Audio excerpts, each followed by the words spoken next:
Good evening and welcome to Scotiabank Saddledome, where tonight the Roughnecks embark on another NLL season, hosting the Vancouver Stealth.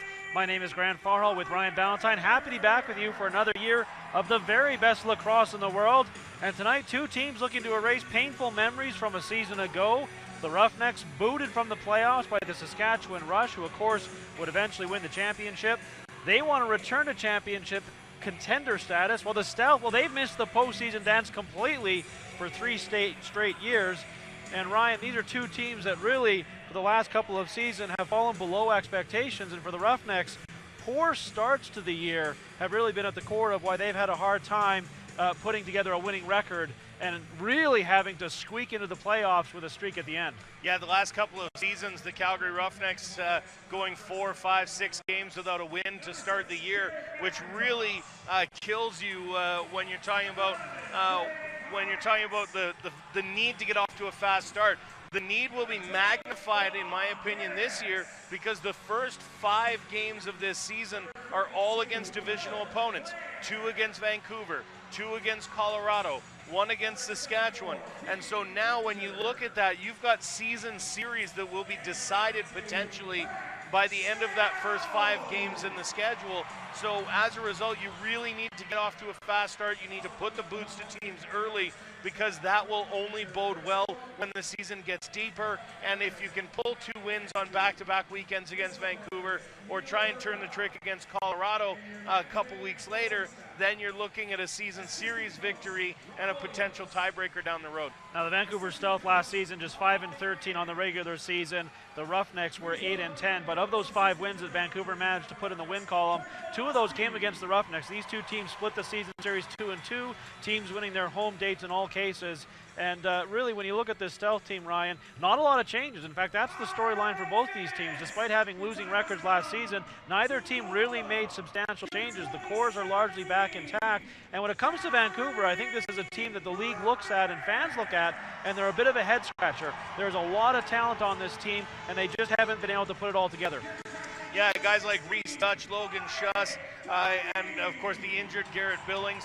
All of these guys very capable of filling the net at any point, but it seems like they collectively go cold at points. It's not where one guy's having an off night, somebody else picks up the slack. It seems the case to be with Vancouver that collectively they fall off. And that's a recipe for disaster in a league where really you could make a very competitive team with players that are not on NLL rosters. Yeah. When you look around the league, you've got a bevy of players, and there's been some great articles on that on the internet, including one on Inside Lacrosse, where they talked about the players that they thought could make a competitive roster in the NLL. So when you've got that kind of talent on the teams where the best players not playing would still be competitive, you can't afford to go cold. You can't afford to have an off night.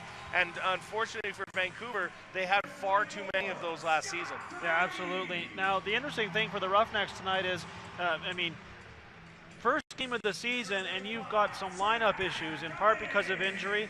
Carson Leung will miss this game. He has an upper body injury. And you're missing your number 1 goaltender now, Mike Poulin, leaving in the offseason. This is now Frank Chiliano's net. However, thanks to a bit of a brouhaha in the preseason versus the Rush, Frank has to miss this one with a 1-game suspension along with Greg Harnett. Do I have the right Harnett there? I do. John Harnett is not suspended. His brother Greg is. But that means that 19-year-old Christian Del Bianco, who played all of, I believe, 19 seconds, to give him full credit, played 19 seconds in the NLL a season ago here at the Saddledome. He will get the start tonight for the Roughnecks. So we will get our first real look at one of the young netminders in lacrosse, and many believe that Del Bianco may be the very best of that young crop of young tenders. He'll get his first taste of real NLL offensive action here tonight. Yeah, you mentioned 19 seconds of NLL experience, just 19 years of life experience for Del Bianco, one of the youngest players in the National Lacrosse League, and he's going to have to face a very tough test tonight. You've got a guy like Reese Dutch on the other side, and Dutch put up 5 points, I think, on 8 or 9 occasions last year. Reese Dutch can fire the ball and has done so here in Calgary several times against this Roughnecks team. But Christian Del Bianco is not a starter of convenience for this Calgary Roughnecks team. I talked to Coach Malapi earlier this week, and he said absolutely he believes that Del Bianco is ready for this. He's ready to step into this role. He is a legitimate starter in the league. They went out and signed an emergency backup in Zach Higgins for this. Zach Higgins has lots of NLL experience. Did not get the start over 19-year-old Christian Del Bianco. Molosky saying he was very ready to see what this young netminder has to bring. Well, when you talk about Del Bianco in terms of the pedigree of this young man, his 3-year junior record, 34 wins, 0 losses. Not bad. The big bagel in the loss column. That's impressive. Now on the other side, Tyler Richards will get the start for the Vancouver Stealth. Last season, 3-7, 12.98 goals against average, 76% save percentage. But this is a guy that in the past has proven he can do a lot better than that. And if the Stealth are going to make a playoff run this season and get back to the playoffs, they are going to need Ty Richards to play well. His backup this season will be Ty Belanger. They got him in a trade where they traded off a face-off man, Mitch McMichael, to New England. So a veteran, relatively young guy in the backup role, but it will be Richards tonight. We'll take you now down to the floor and the national anthem.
Just moments away from getting this one underway here at Scotiabank Saddledome in a very snowy and cold Calgary, but it looks like a good crowd on hand here to welcome the Calgary Roughnecks in their home opener.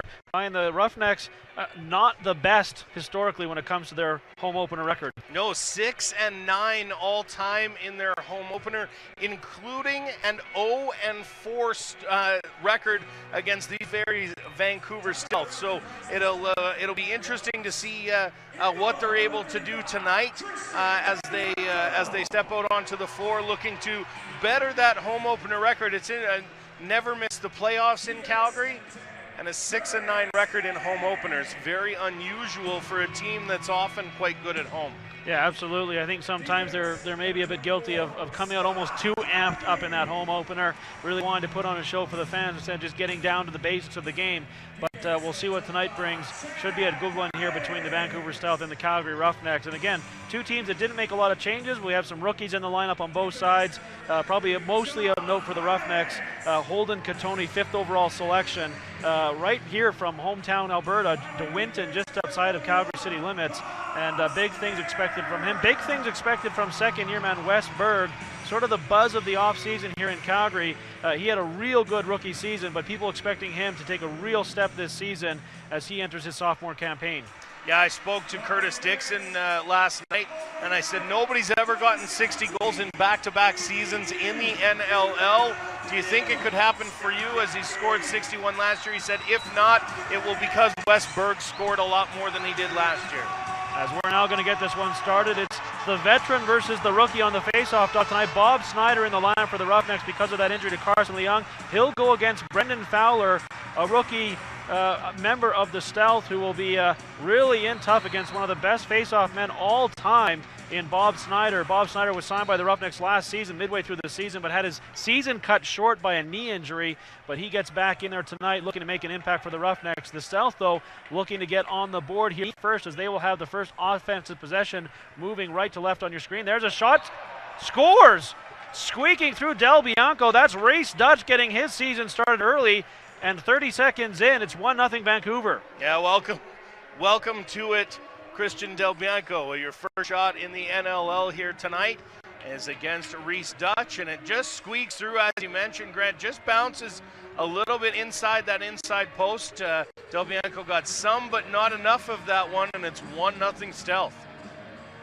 And you can see there, it got a lot of it, not enough of it. But Reese Dutch can do that for you. One of the best offensive players in the league, 5th overall in league scoring a year ago, and just a model of consistency when it comes to be putting up numbers on the offensive categories. Calgary now a chance to respond as they will get their first offensive possession of this 2017 NLL campaign. There's Curtis Dixon to Dobie. Dobie loses it into the corner. Opportunity here for Vancouver to turn it over, and they do. And they try and run it out of their own zone. Some pressure by Calgary's offensive players there, but no dice. And now here is Ian Hawksby for Vancouver. He passes off. That's Keegan Ball. Ball now will play it back to McCready. McCready over to the other side. They'll work it from that left side. Looking for a bit of space. Now back to McCready near the point. Over to Ball. Ball now steps in. Takes the shot and rips it wide. Actually, Del Bianco might have got a piece of that as the shot clock resets and a fresh 30 for Vancouver. Back now over into the hands of Ball. Ball now looking to get a pick from McCready. Now they'll change it up. Move it to the far side. Here comes a shot. Bounce shot into the netting. And it will be Calgary possession. Calgary now into the Vancouver end of the floor. There is Holden Katoni to Jeff Shatler, who had a real good rebound season. Now to Westberg. Berg now into the hands of Superman Curtis Dixon. Takes the shot. Save made by Richards. Doesn't know where it is, but it's in his pads as he gets his first save of the season. Score remains 1-0 now. 3:15 to go here in the opening quarter. Here's Fowler now for Stealth. He passes back to the point. And now he'll go to the bench. Now they'll work it again from the right side. That's Hogarth passing off to the man off the bench, Reese Dutch, who has the goal. Dutch now skipping his way down that side. Now spins off his man, takes another shot, misses the near post. Ball to the wall. We're 3 seconds on the shot clock. The Stealth will run out of time and just make the change and throw it into the corner. Comes right to Del Bianco. Comes out with it. He's going to look ahead. Passes off. Into the hands of Westberg. Berg immediately greeted and chopped by Matt Beers, the veteran defenseman for the Stealth. Now gets around him. Berg takes a shot trying to bounce it in the far post. That doesn't work. Now a battle for it near the boards. Calgary able to recover with 10 seconds on the shot clock. Shatler has it near center. Shatler now passes off. This is Digby. Digby tries a shot down low on Richards. He makes the save and up with the ball quickly. Yeah, some sharp saves early here from Tyler Richards. The big one on Dixon early. And then they're shutting the door on Tyler Digby, former member of the Stealth, former teammate. There's a couple ex-teammates on both sides, as of late the Stealth have been signing transition players away from the Roughnecks. Cornwall 2 years ago, and Pete McFedridge joining the Stealth as a free agent after spending his entire NLL season with the Roughnecks to this point. There's a boot save by Del Bianco on a tough angle shot. Kicks it aside, and here's Dan McRae. McRae steps over into the Vancouver end of the floor. Play it back to the big man, Tyler Digby. Digby tried to pass into the corner, but I think got a piece of the stick by the defender there and goes right into the crowd. And 11:33 to go here in the first quarter. 1-0 Vancouver with the early lead. Here's Dutch, who gave them that lead. Has a man off the bench, McCready. McCready now plays it down into the far corner where they work it from there. Now back to Ball. Ball now looking at his options, takes a shot, hits a defender, and comes all the way back out towards the center area. And now Calgary will run the floor looking for an opportunity in transition. There's a shot, gets through Richards, but stays out, as that was Scott Carnegie on a bid for a goal there. And now Vancouver comes down again, looking for what would be a 2-goal lead here. Dutch has a man off the bench, delivers the ball to him. Now gets it back. There's a shot, had some space. Missed the net though, and now with 10 seconds to shoot, he gets the ball back. Takes a step out, takes the shot. Del Bianco makes the save, takes a peek, but it's in his pads as the young man is getting his fill of Reese Dutch early in this one. Yeah, you got to think a veteran like Reese Dutch is going to try and take advantage of the rookie goaltender, but so far Del Bianco, after that early shot got through, has stopped everything that's come his way. And absolutely, I think probably the best thing for him is to get some saves in early after that first goal. There's a shot by Shatler, deflected, nowhere near the net. Calgary recovers, but just 7 seconds on the shot clock. Swinged across the other side, right into the stick of defender. Nice play there by John Lintz. 3-time Champions Cup member John Lintz, as he's had a very good campaign. Won it with the Roughnecks, then won a couple with the Rush, and now bringing that championship pedigree to Vancouver. Here's Dan McRae running the floor, looking to cut in. Cut off nicely by the defender, plays it back instead. There's a shot ripped wide. That was a bid for an attempt there by Tor Reinhold. High draft pick by the Roughnecks a number of years ago. Didn't play at all last season, but back in the lineup because of the suspensions and the injury problems the Roughnecks have here. Looking to show he belongs in this league. Westberg will just deposit the ball towards the slot area. Now here's a chance. That's blocked. As early in this one, Ryan, Vancouver is getting in the way of a lot of shots. Yeah, Riley Lowen with that latest attempt, the new addition to the Roughnecks. The new player here traded in a trade of Riley's as Riley O'Connor went the other way to the Saskatchewan Rush. Time out on the floor. You're watching the National Lacrosse League on NLLTV.com. The National Lacrosse League logo honors its over 30 years of history, but also pushes towards a new era, a new day.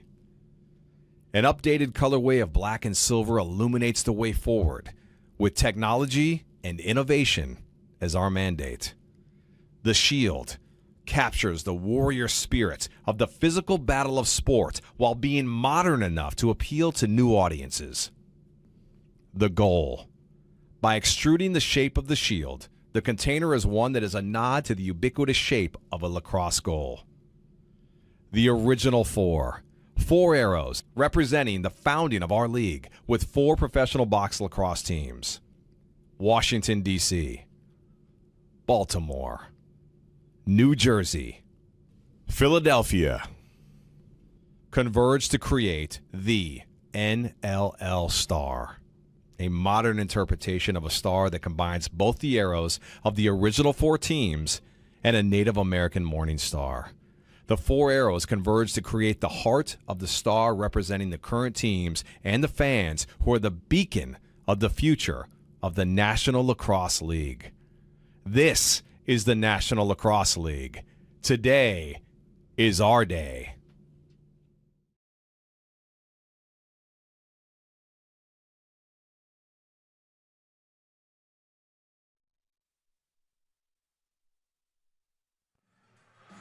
One nothing the Vancouver South with an early lead over the Calgary Roughnecks at the Riggers home opener here tonight in Calgary. As we're back to action on the floor, and Vancouver with the offensive possession here, looking for a 2-goal lead. McCready sends it across to the other side. This is Logan Schuss working it from there. Takes a shot. That skips wide of the far post. Penalty upcoming to the Roughnecks. So 6-on-5 action here. Ball off the bench into the play. Takes a shot, or that shot came off the stick rather of Schuss. They maintain control now, still working at 6-on-5 with the goaltender on the bench and the delayed penalty upcoming. Dutch now has it. He takes his time with a fresh 30 to work with. Goes back and forth with Schuss. Now he comes to McCready. McCready sends it down low. Over to the side, Del Bianco goes post to post. And you can see the reaction there by Logan Schuss as he can't believe he didn't put that one home. Yeah, Del Bianco getting across very, very quickly to take one away from Logan Schuss. And it'll be a Roughneck penalty. John Harnett will sit for 2 or less. He got tied up with Reese Dutch down low. On this power play last year for the South was one of the things that actually worked really well. #1 power play in the entire league, so very dangerous, and no surprise with some of the weapons they have out on the floor. As they set up now and work it around, they're looking for the quick cut by Dutch there. That fails to connect. So they'll reset things. Now here's Dutch again, up high. There's the shot. Del Bianco gets a toe on that one. However, the Stealth maintain control. This is Dutch now. Over on that side with ball. Now they're going to go across the other side. And they work it around to the top. Dutch gets the return pass. He goes up high again to Small. Now they're going to change places. There's the shot. Del Bianco the save. And he's all over that rebound. And immediately the outlet pass for Tyson Bell. Bell trying to chase it down. Bell in there, scores! Short-handed goal by Keegan Bell. Ties the game 1-1. We're taking a look here to see if there's a challenge forthcoming, as that was tight in there. But great hands by that young man. It looks like it's clean. Doesn't look like a challenge flag is coming. Tyler Richards is saying, throw it, throw it, throw it. He had his equipment off, and here it comes. And a nice throw. Yes, almost all the way to the center of the floor. Now it'll be whether or not it crossed before his foot landed. And of course, if you're new to lacrosse and you're watching this game, not allowed to have any part of your body touching the floor in the crease when the ball crosses the line. Neither you nor a teammate can be in the crease. And so that is what the review will be. We'll see whether or not Tyson Bell becomes our first goal scorer of the year here for the Roughnecks. You got to think that the first assist of the season on one of our friendly gambling sites there, going to Christian Del Bianco, you probably would have gotten an awfully good payday. So if you took Del Bianco for the first assist, that might be worth $1 or $2. Yeah, we do want to welcome Sports Interaction as an official partner in Canada for the 2017 season. Sports Interaction is Canada's home for worldwide sports betting. Bet responsibly at sportsinteraction.com. As we're waiting for the ruling from the officials here on that, right now ruled a goal for Tyson Bell. Did I call him Keegan originally? No, I don't think so. It does. I mean, the problem is you can't see his foot. You can't see his foot land on that. You can't see his foot land on that particular replay. We'll see if this one's a little better. His one foot is clean in front of the crease. It's where the second foot lands, and I believe. I mean, that is real tight. It's got to be conclusive one way or another. Yeah, goal call on the floor. It has to be overruled with conclusive evidence. So we'll get the ruling right here. Tough one, could go either way. And they're going to call that one off. So no goal for Tyson Bell. Christian Del Bianco. No assist. No assist for the 19-year-old goalie.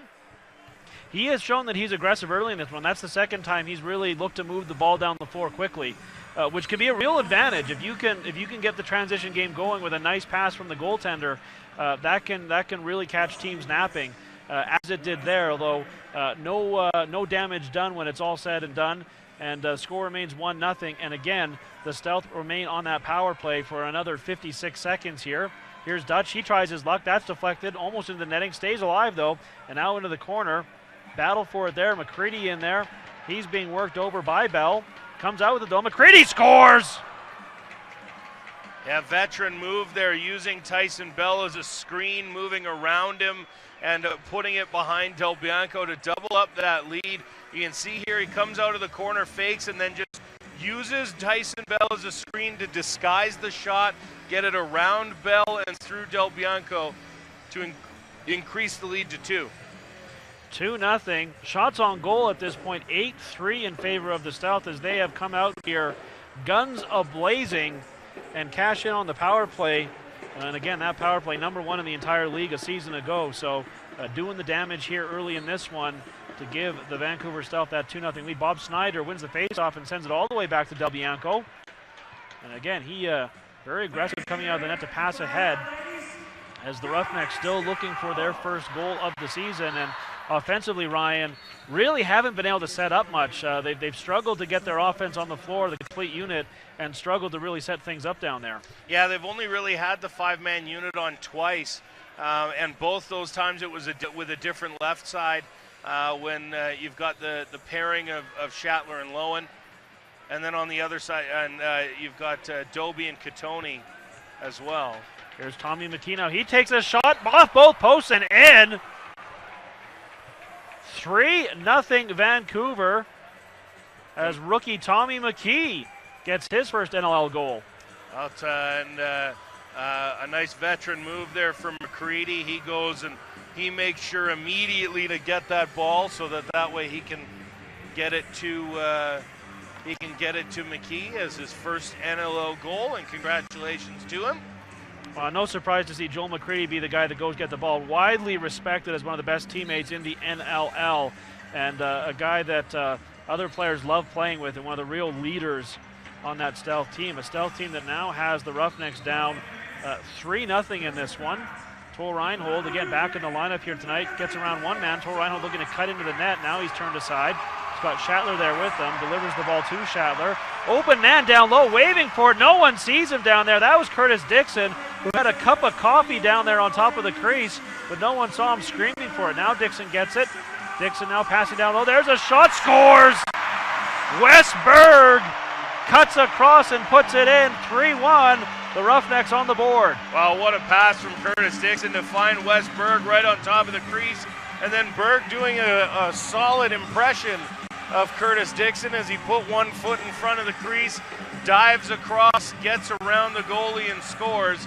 A solid effort there from Wes Berg.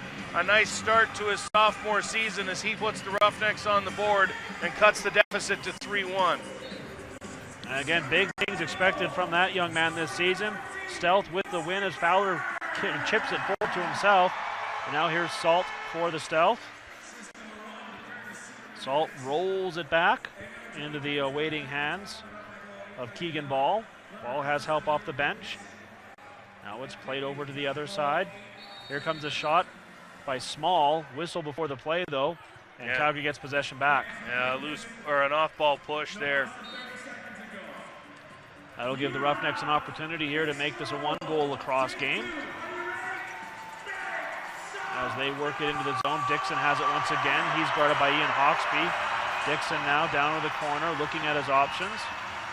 Takes a stick up high and then tries to throw it back to Digby. He'll have to go to the corner to get it. 2-on-1 battle down low. Digby all by himself down there, but he is a handful. Drafted as a tight end into the CFL, so that gives you some sense of the physical stature of one Tyler Digby. He can't win that battle though, as the Stealth do a nice job of sealing him off, and now come back down the floor looking to answer that Roughneck tally. Here's McCready, takes the shot. Del Bianco makes the save, and again took a moment of hesitation to peek behind him, but he did have it. Then the ball is thrown away though, and immediately Vancouver's going to get it back. And Ryan, we talked about that. That's part of Calgary's problem here, is just the inability to really establish the five-man offense. Yeah, they did talk about Coach Miloski saying that his transition team is a little freer than they have been in years past. Said it's an answer to the changing nature of the game on transition, and so you can expect to see a couple more transition opportunities. However, that one in particular, I think Christian Del Bianco might want that last pass back. Now here's Scott Carnegie with a head of steam down the floor. Carnegie all the way, passes off to Berg. Can't reel it in. Carnegie maybe would have been better served there to take the shot, although when you're running the floor with Wes Berg, certainly a valid choice to pass to him. And I believe we might have a penalty upcoming here. We'll get that call, or perhaps no call, when we return. 3-1 Vancouver with a 2-goal lead here tonight in Calgary. You're watching the National Lacrosse League on NLLTV.com. Pro lacrosse teams are now fielded in Philadelphia, Boston, New York, Maryland, Montreal, and Quebec. Yesterday there was friendly competition and not so friendly competition. We knew our true colors weren't just worn on our backs, they were painted on our faces and hoisted as high in the air as we could possibly carry them. Whatever it took to claim our turf. Yesterday we left it all out there. Blood, sweat, tears, you name it, we left it. We kept ourselves focused and we kept each other in check, and the only thing we took were epic shots. Yesterday we saw more twists and turns in 8 seconds than most people saw in an entire season. We lost the ball, lost our minds, we lost countless times in every game. If you could see the ball, that was a slow day. Yesterday physics didn't apply to us. Gravity wasn't welcome in our box. Armed with just a stick and a ball, we took flight. Yesterday we were the best we could be.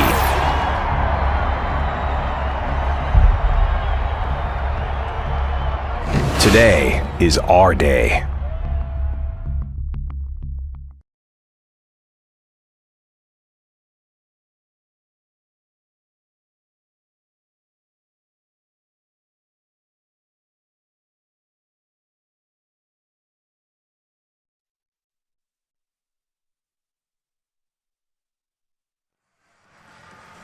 3-1, the Calgary Roughnecks trailing the Vancouver Stealth here at Scotiabank Saddledome.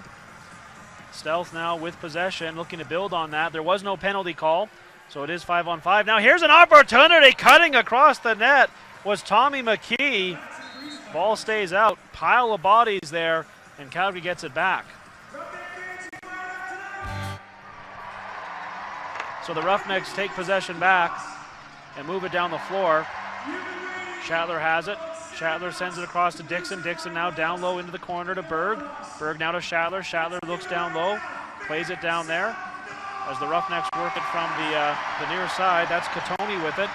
He tries a shot. Now to Dixon with 3 to shoot. That is blocked.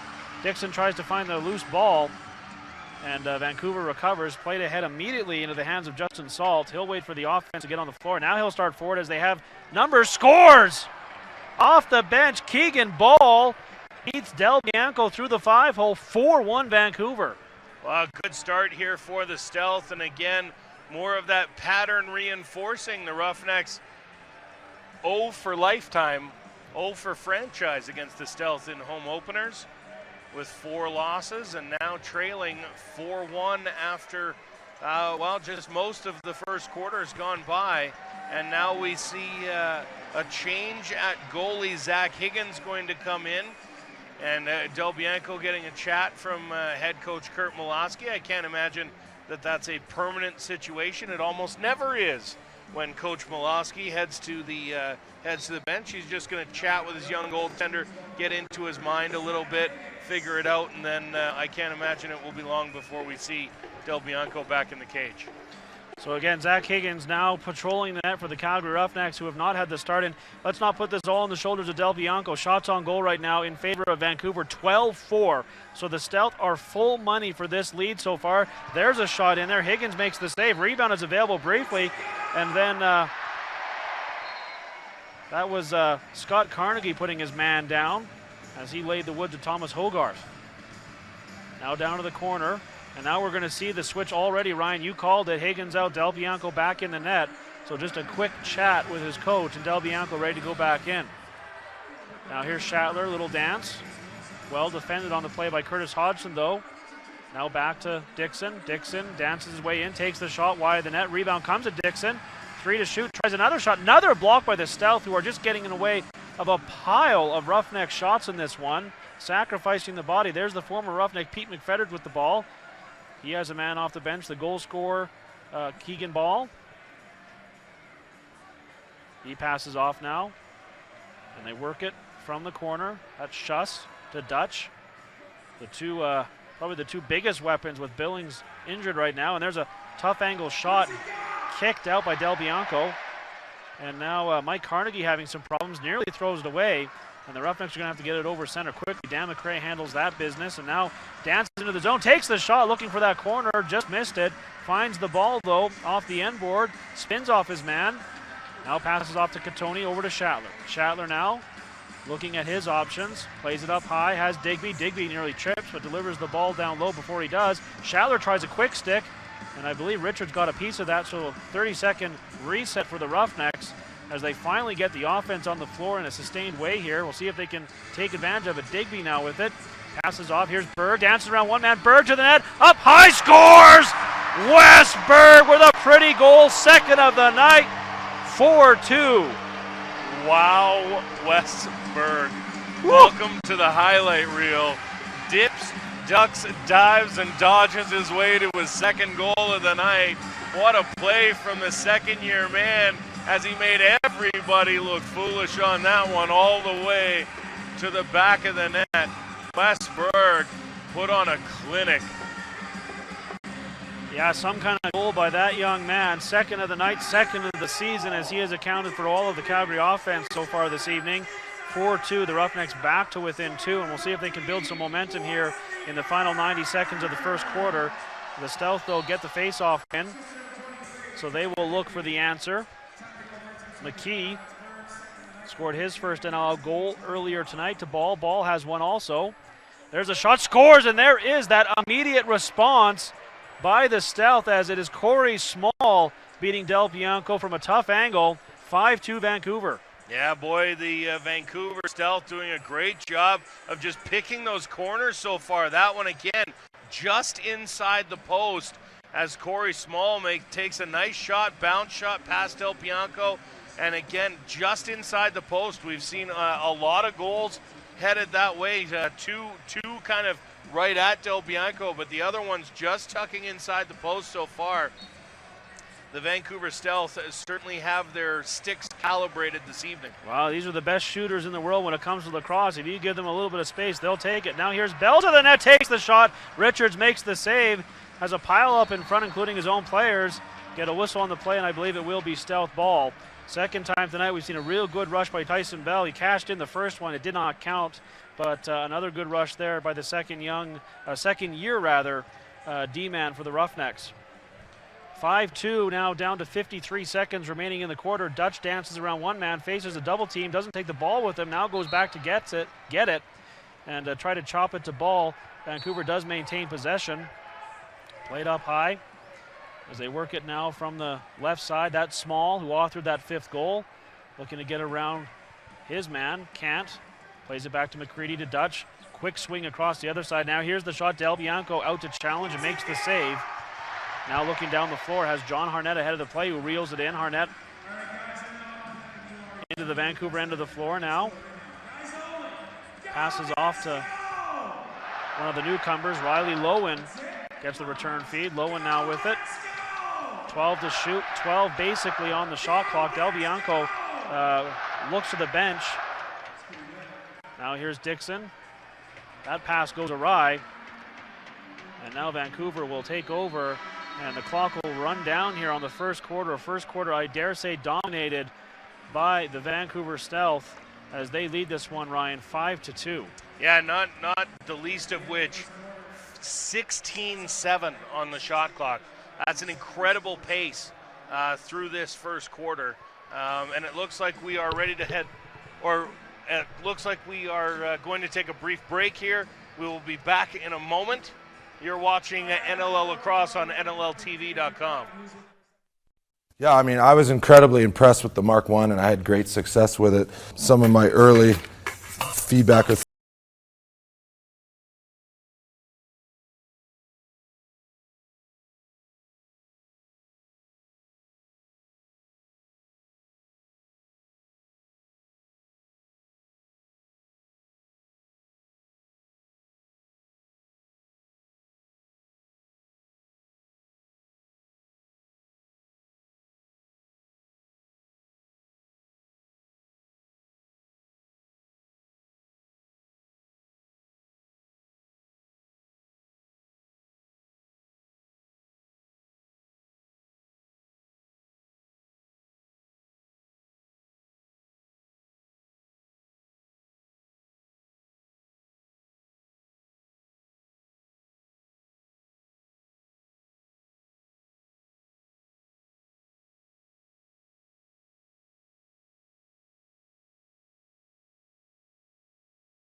can't do it like me.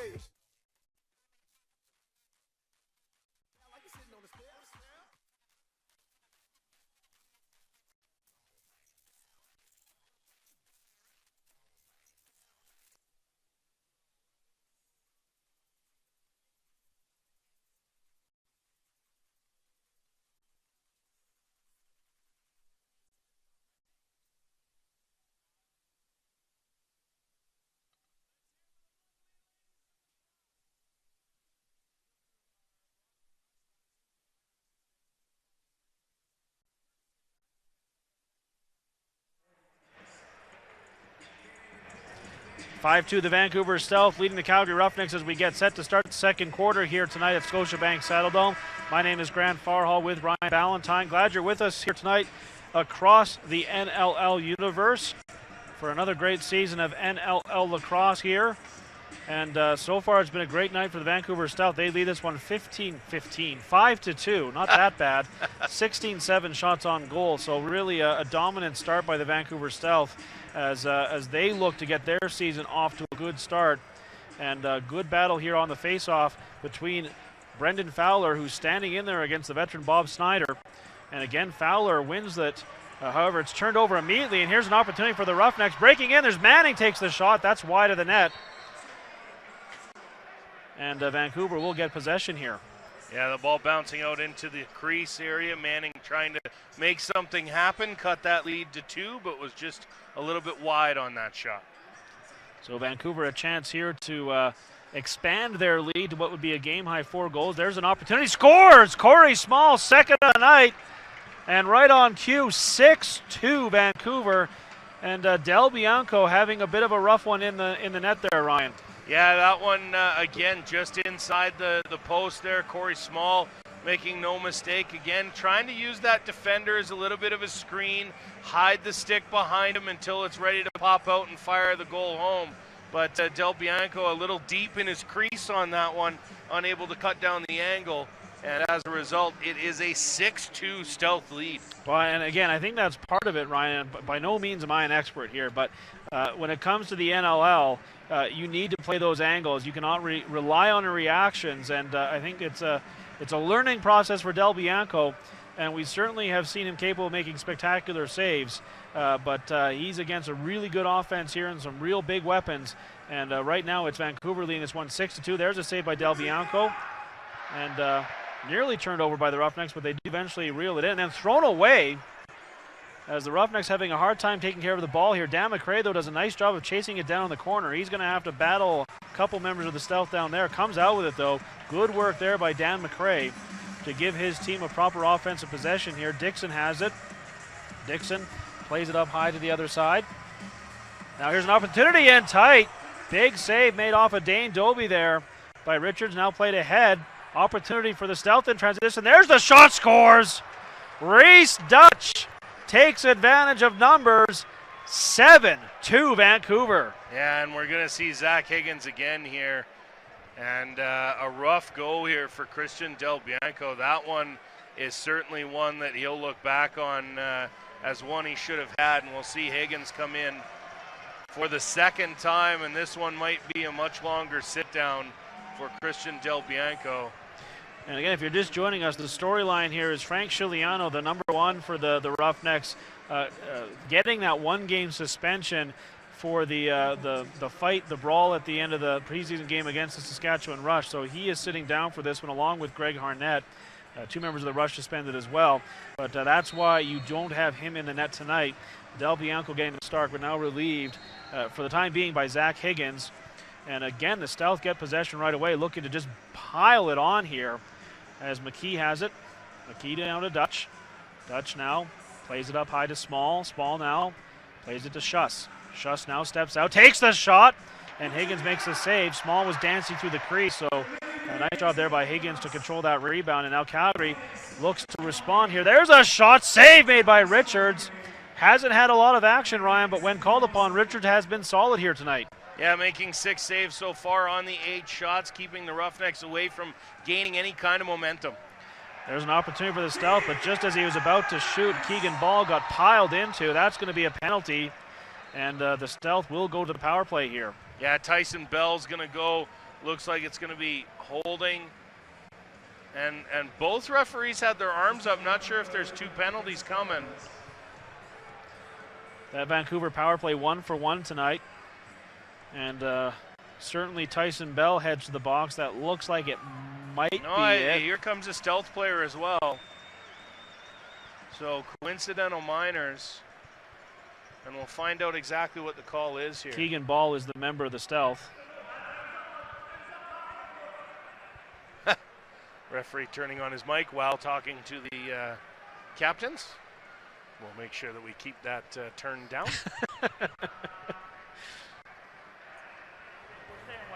Calgary minor penalty, number 94, 2 minutes, cross check. Vancouver minor penalty, number 9, 2 minutes, holding the stick. So cross-checking to Bell and holding the stick to Ball. Yes, and I believe the holding the stick was after he was cross-checked. Right. An unfortunate time to get caught holding the stick that just cross-checked you. So Bell and Ball in the box. There's a tongue twister for you. So it is 5-on-5 lacrosse here, and Vancouver does maintain possession, looking to build on now what is a 5-goal lead. Dutch has it, back to McCready. McCready now has Schuss, swings it across the other side. Quick passing here, nicely done by the Stealth. It's interrupted briefly by a drop there. Now cutting the net and stopped there was Jordan Durston. As again, Higgins makes the save there. Now Calgary looks to answer in transition. And that pass to Doby on top of the crease doesn't work, as he could not find it. Now a battle behind the net. Manning's in there for the Roughnecks as well, but a real nice job of the veteran Matt Beers coming over to just take the ball away from the pile, now run the floor. Yeah, Jeff Shatler was trying to find Dane Doby and was unable to connect. And then the scramble ends up with the Stealth taking it away, but another turnover at the other end of the floor sees the Roughnecks coming back now. Part of the problem here for the Roughnecks, Ryan, is just the sheer amount of time the defense has been on the floor. Like, Calgary's got to get some sustained offensive possessions just to give that defense a break. And those transition opportunities aren't doing that. Now here's Digby with it. Digby now gets a pick, steps out, takes the shot. Richards the save, looks behind him, it's on the line. And a great play there by Justin Salt to grab it before a Roughneck could poke it home. Close but no cigar. Very close. Almost put it back in his own net, but fishing around, kept it out. Now an opportunity in front. Oh, a big save there by Higgins to deny Corey Small in tight. Yeah, at this point, every save is going to be big for Higgins right now as the Roughnecks try and climb back in this one. They're going to need to get it done on the other side of the floor, but Higgins is going to have to stand tall, down 5 here early in the second quarter. 11-10 to go in that second quarter, and this is Dixon. Dixon now gets some help. Nice pass across. There's the shot. That's wide. Dixon's going to try and grab the loose ball, but it gets away from him. He chops it over towards the bench area. 15 on the shot clock, so still time here for Calgary to do something. Now here's an opportunity for Digby. Takes the shot wide, had all sorts of room, but didn't find the net. Now a battle for it. Digby takes it back. And Calgary maintains possession. And penalty upcoming. Penalty upcoming. Bird now passes to Digby. Digby swings it up high. That's Lowen. Lowen passes off. Doby scores. Dane Doby, first of the year for him. 7-3 Vancouver. Calgary takes a bit of a nibble out of that lead. Dane Doby finally healthy for the first time in a long time. Spent most of last season with a variety of nagging injuries before kind of taking the offseason, rehabbing, getting right, and now says he feels better than he has in a couple seasons heading into this year, and a nice shot right through the 5, or right beside Richards there as he gets it in and cuts the lead to 4. And that play, Ryan, a good opportunity to highlight one of the rule changes in the NLL. There's now 3 officials on the floor that can call penalties. So when we saw the goaltender go to the bench, I looked at the first official, didn't see the arm up, looked at the second one, didn't see the arm up, and forgot to check the third. So as a fan of the league, there are now those 3 officials on the floor. So keep an eye out for that as one of the changes made. Now here's an opportunity for the Stealth. Big save by Higgins. Oh, he nearly put it in his own net. Oh, goodness. That would have been a disaster. Well, I think there was a bit of interference there in the crease. A couple players were in there. And when he tried to put it out of his stick, it bounced around and almost went in. So now Calgary, an opportunity to build momentum. They really haven't had any. No real runs here for the Roughnecks as they're down 7-3. Dixon can change that. Now another penalty upcoming, potentially two arms in the air here by the officials. There's a shot by Berg, save made by Richards. Berg gets it back though, and Calgary's going to work this 6-on-5. They play it down to Dixon. Dixon now, head on a swivel, plays it back to Berg. Berg has a couple already in this one. Up high, low, and back to Berg. Berg thought about a shot. Now looking for the quick stick by Shatler. He doesn't find it. Gets the loose ball though. Up high to Lowen again, takes the shot. Now to Dixon. Dixon moves in. Dixon takes the shot. Oh, and it just bounces wide of the net. Calgary looking for a fresh 30 and get it back. So still 6-on-5 here as Calgary is throwing everything at Tyler Richards. Now cutting to the net. The rookie Katone scores! Holden Catoni, welcome to the league. Make it 7-4. We got a 3-goal game. Holden Catoni, a great goal as a rookie. I talked to him yesterday about, rookie traditions and celebrations in the introduction. The former Roughneck ball boy who used to spend his time at the center line during the warm-up, shagging balls as they would cross the half, gets one there, and what a beaut. Just a quick stick, finds that bottom corner. Holden Catoni celebrates a goal on the floor like he has celebrated hundreds in the stands. Well, and the confidence there. I mean, you're out there on a 6-on-5 with all sorts of veteran weapons on the floor, and to just say, "No, I'm gonna handle this business myself." That's a nice first goal of a career for that young man, and congratulations to him. Now here's Fowler looking for his, nearly gets through. However, save made by Higgins, and we have a timeout on the floor with the score 7-4. You're watching the National Lacrosse League on NLLTV.com. The National Lacrosse League logo honors its over 30 years of history, but also pushes towards a new era, a new day. An updated colorway of black and silver illuminates the way forward, with technology and innovation as our mandate. The shield captures the warrior spirit of the physical battle of sport while being modern enough to appeal to new audiences. The goal. By extruding the shape of the shield, the container is one that is a nod to the ubiquitous shape of a lacrosse goal. The original four arrows representing the founding of our league with 4 professional box lacrosse teams. Washington, D.C., Baltimore, New Jersey, Philadelphia, converge to create the NLL Star, a modern interpretation of a star that combines both the arrows of the original 4 teams and a Native American morning star. The 4 arrows converge to create the heart of the star representing the current teams and the fans who are the beacon of the future of the National Lacrosse League. This is the National Lacrosse League. Today is our day.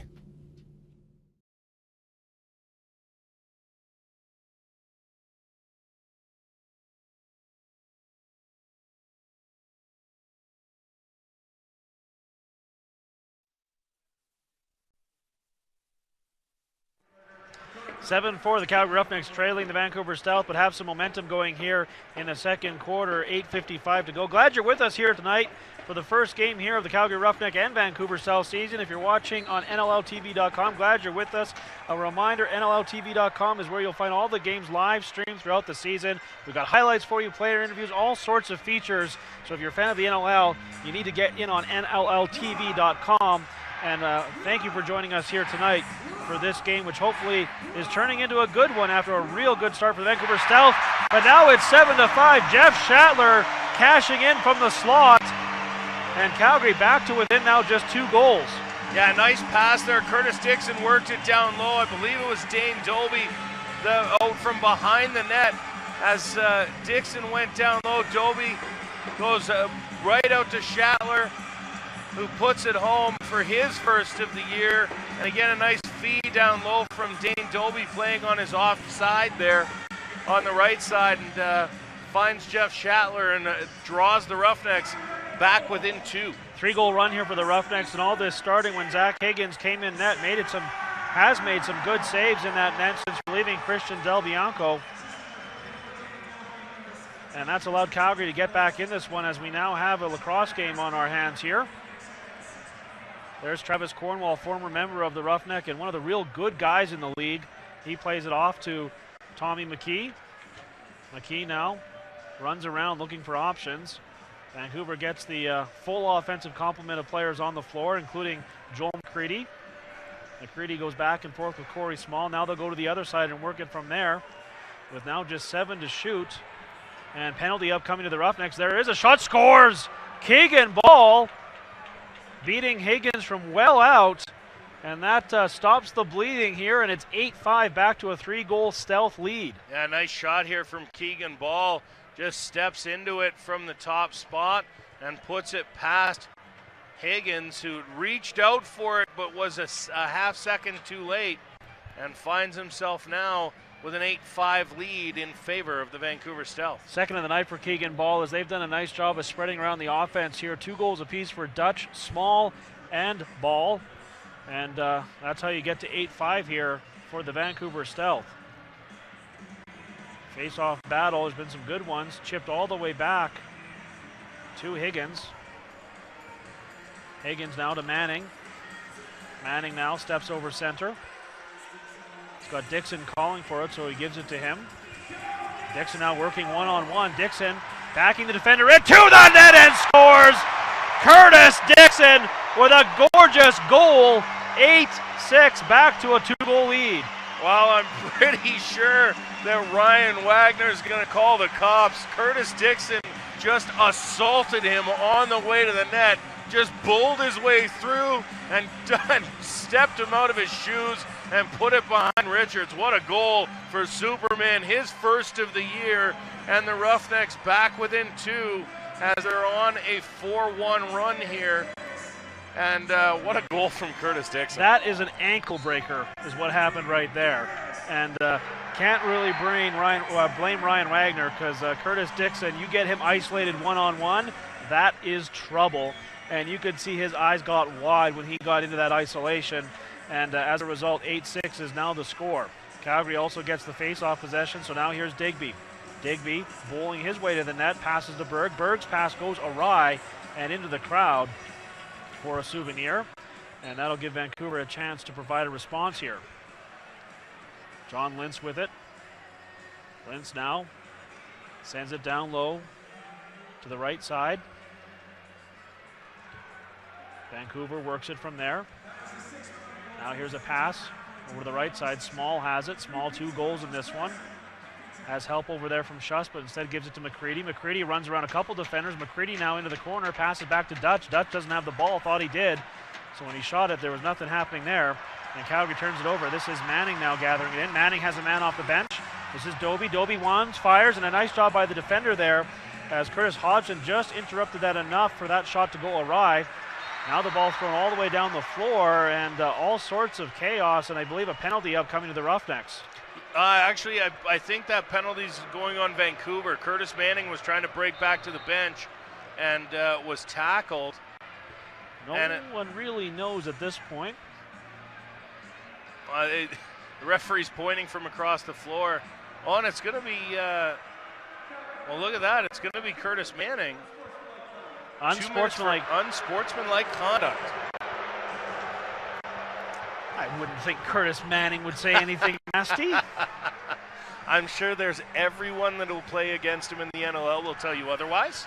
A very composed, nice man off the floor. Yes, and the fire that burns in Curtis Manning is hot and deep. So to the power play for Vancouver, they're 1 for 1. Haven't been a lot of penalties in this one, a couple of delayed penalties that resulted in goals, but in this case, Vancouver goes up 6-5. They work it around. Dutch has to go to the corner to get it with 17 to shoot.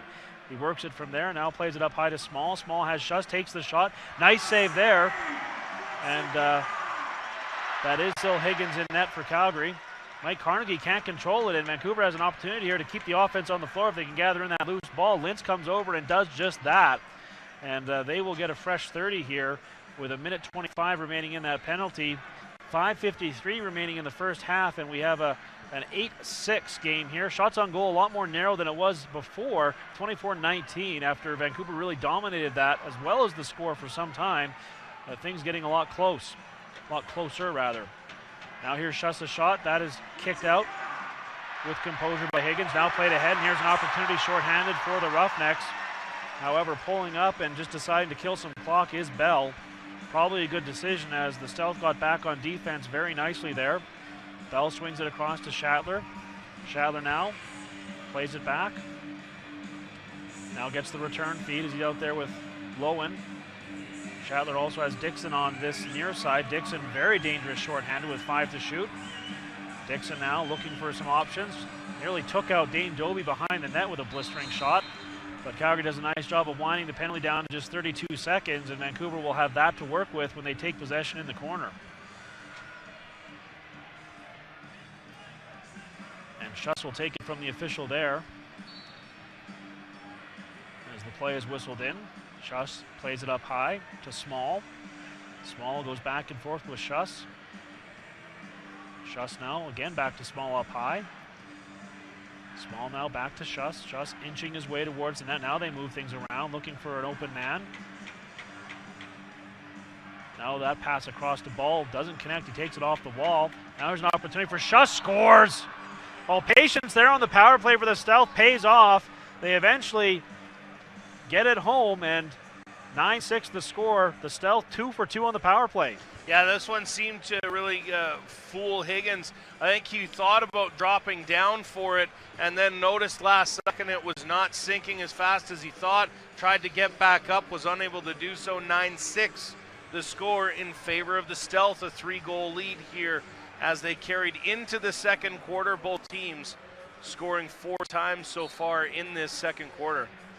Give Schuss 2 goals, so now 4 members of the Stealth now with 2 goals apiece. With that balanced attack, Bell trying to play hockey with the ball here.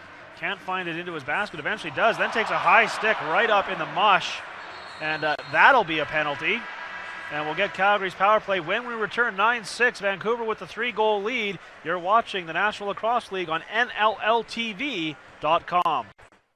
Hey everyone, Mia Gordon and Tyson Geik from NLL Productions here, and we have some big news for you. NLL TV is officially here. That's right, you won't have to miss any of the games, any of the goals, any of the big hits, any of those huge saves. Tyson, I think they get it. They won't miss any of the action from the upcoming season if you subscribe to NLL TV today.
The 3-goal lead over the Calgary Roughnecks, who now go to the power play.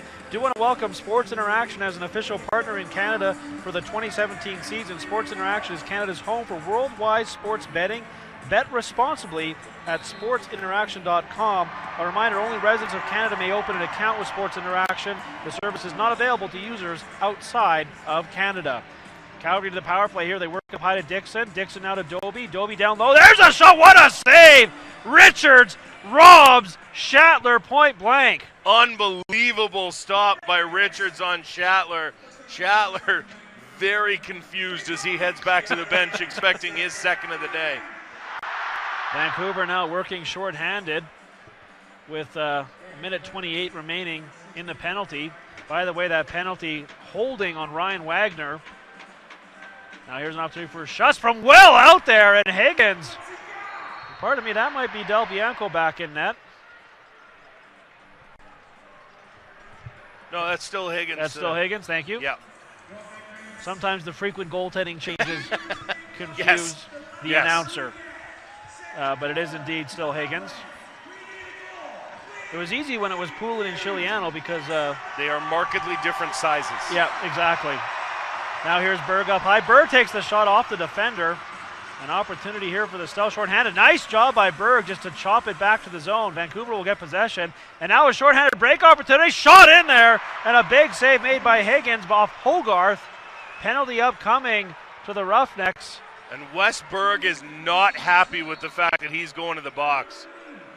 And now he's going to plead his case to the official. Don't know that he's going to have any success, though. No, it's not often you get an official to change his mind, but Berg saying that the Vancouver player may have embellished how that happened. He may have a case. I mean, to be fair, though. He did. There was a little bit of contact, but I don't know that there was run full steam into the boards. No, contact. but I was going to say, but I wouldn't know if that was an embellishment because I think also Hogarth was going hard to the net there. And you often see a guy go hard to the net and crash into the boards, even on their own volition. So from the official point of view, probably looked like there was a call to be made there. But there is 2 players in the box for the stealth.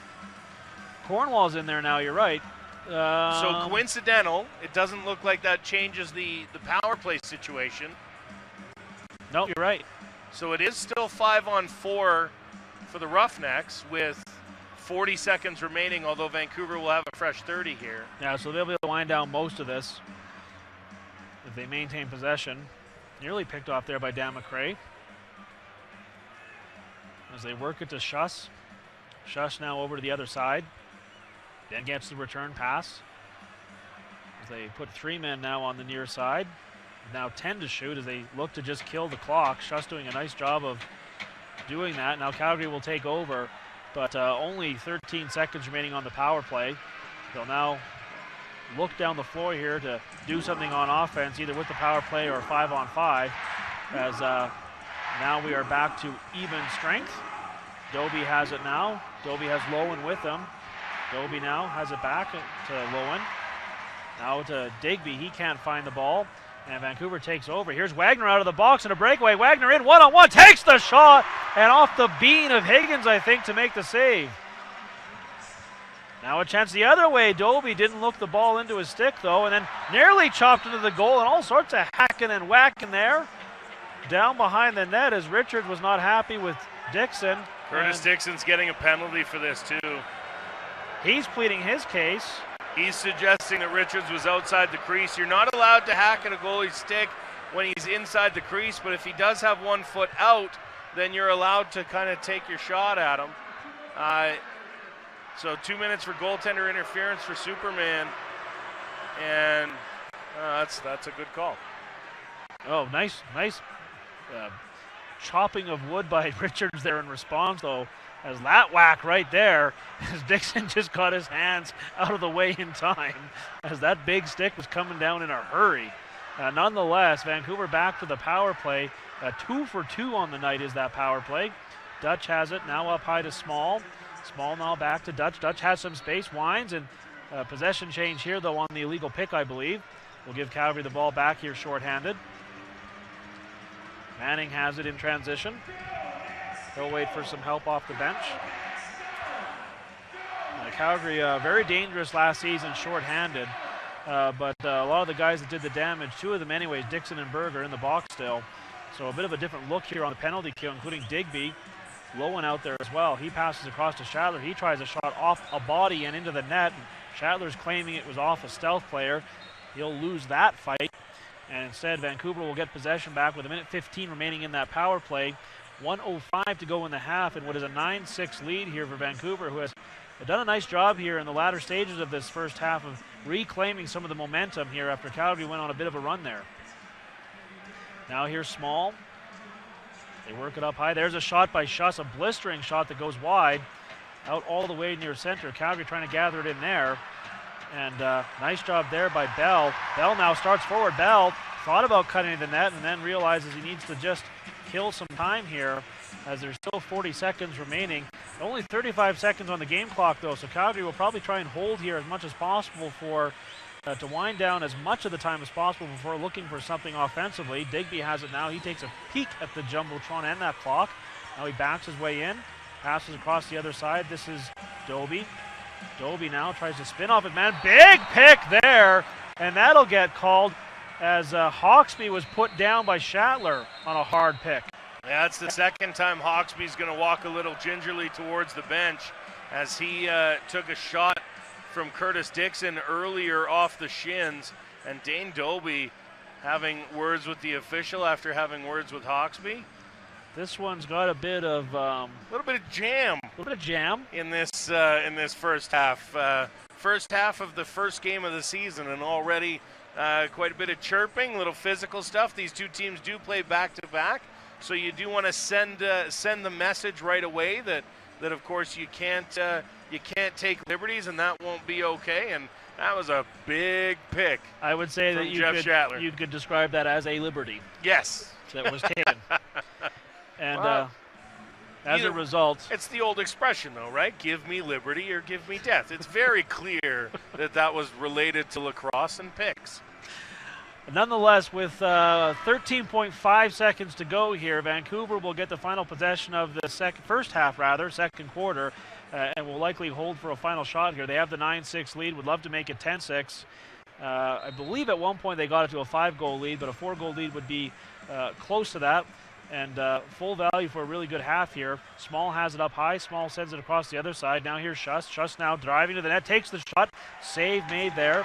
Rebound to the corner. And as the game clock comes to an end, make the halftime score 9-6.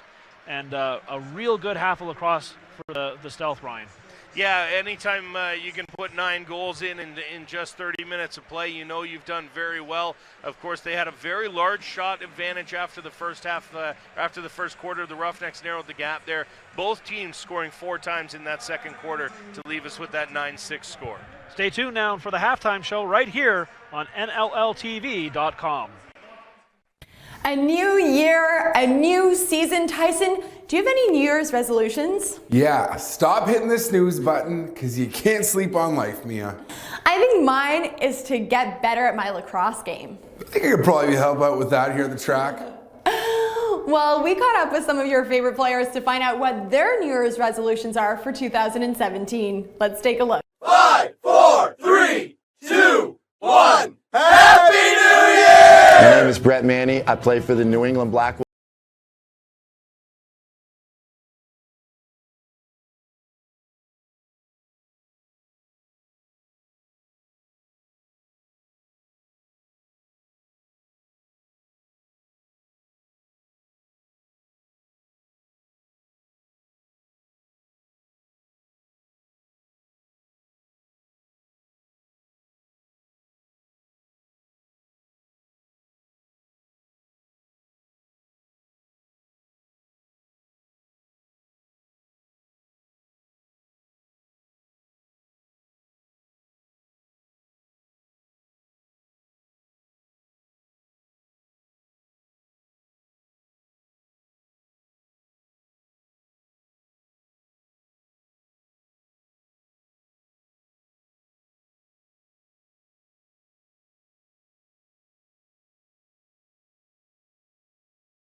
Of everyone here at the NLL, we want to wish you a very happy and safe New Year's. Get out there and conquer 2017, lacrosse fans. For Mia Gordon, I'm Tyson Geik. Thanks for watching. Pro lacrosse teams are now fielded in Philadelphia, Boston, New York, Maryland, Montreal, and Quebec. Yesterday there was friendly competition and not so friendly competition. We knew our true colors weren't just worn on our backs, they were painted on our faces and hoisted as high in the air as we could possibly carry them. Whatever it took to claim our turf. Yesterday we left it all out there. Blood, sweat, tears. You name it, we left it. We kept ourselves focused and we kept each other in check. And the only thing we took were epic shots. Yesterday we saw more twists and turns in 8 seconds than most people saw in an entire season. We lost the ball, lost our minds. We lost countless times in every game. If you could see the ball, that was a slow day. Yesterday, physics didn't apply to us. Gravity wasn't welcome in our box. Armed with just a stick and a ball, we took flight. Yesterday, we were the best we could be.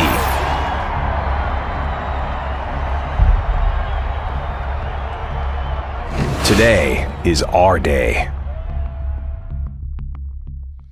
Welcome, lacrosse fans. Tyson Geik of NLL Productions here with you right now, and I'm joined by Shay Hewen, CEO and founder of the U-Hawk Camera. We have some exciting news for you today. The NLL has officially partnered with the U-Hawk Camera, the new official action camera of the National Lacrosse League. Shay, an exciting moment, for both parties here. Yeah, it's an incredible day. It's a big step and a big moment in the history of sports, and for the National Lacrosse League to be the first league to step up and bring actual player point of view, video footage to fans at home in the actual real raw competition in the season. It's a monumental day, and we're very excited to be the official camera provider to be a part of that. It's a very pivotal moment for the sport. How is it going to affect the sport at the grassroots level and really help grow the game? Well, that's a big part of it, and a lot of what went into the decision making and making this happen is we have a lot of partners now who are kind of coming around and going to help, distribute the content and grow the game together. And a lot of these kids, they live on social media these days, so to be able to provide them a new angle, even after the game to see these highlights is going to be extremely engaging. And, the National Lacrosse League is a big part of growing the game, and we're happy to assist in that. A very sleek and compact design for these cameras. I think players are going to really enjoy wearing them. What went into the design here? Well, we knew we wanted to be here someday. And in order to do that, we had to think of a camera that was going to be, sleek and slick enough that the player would forget he's even wearing it.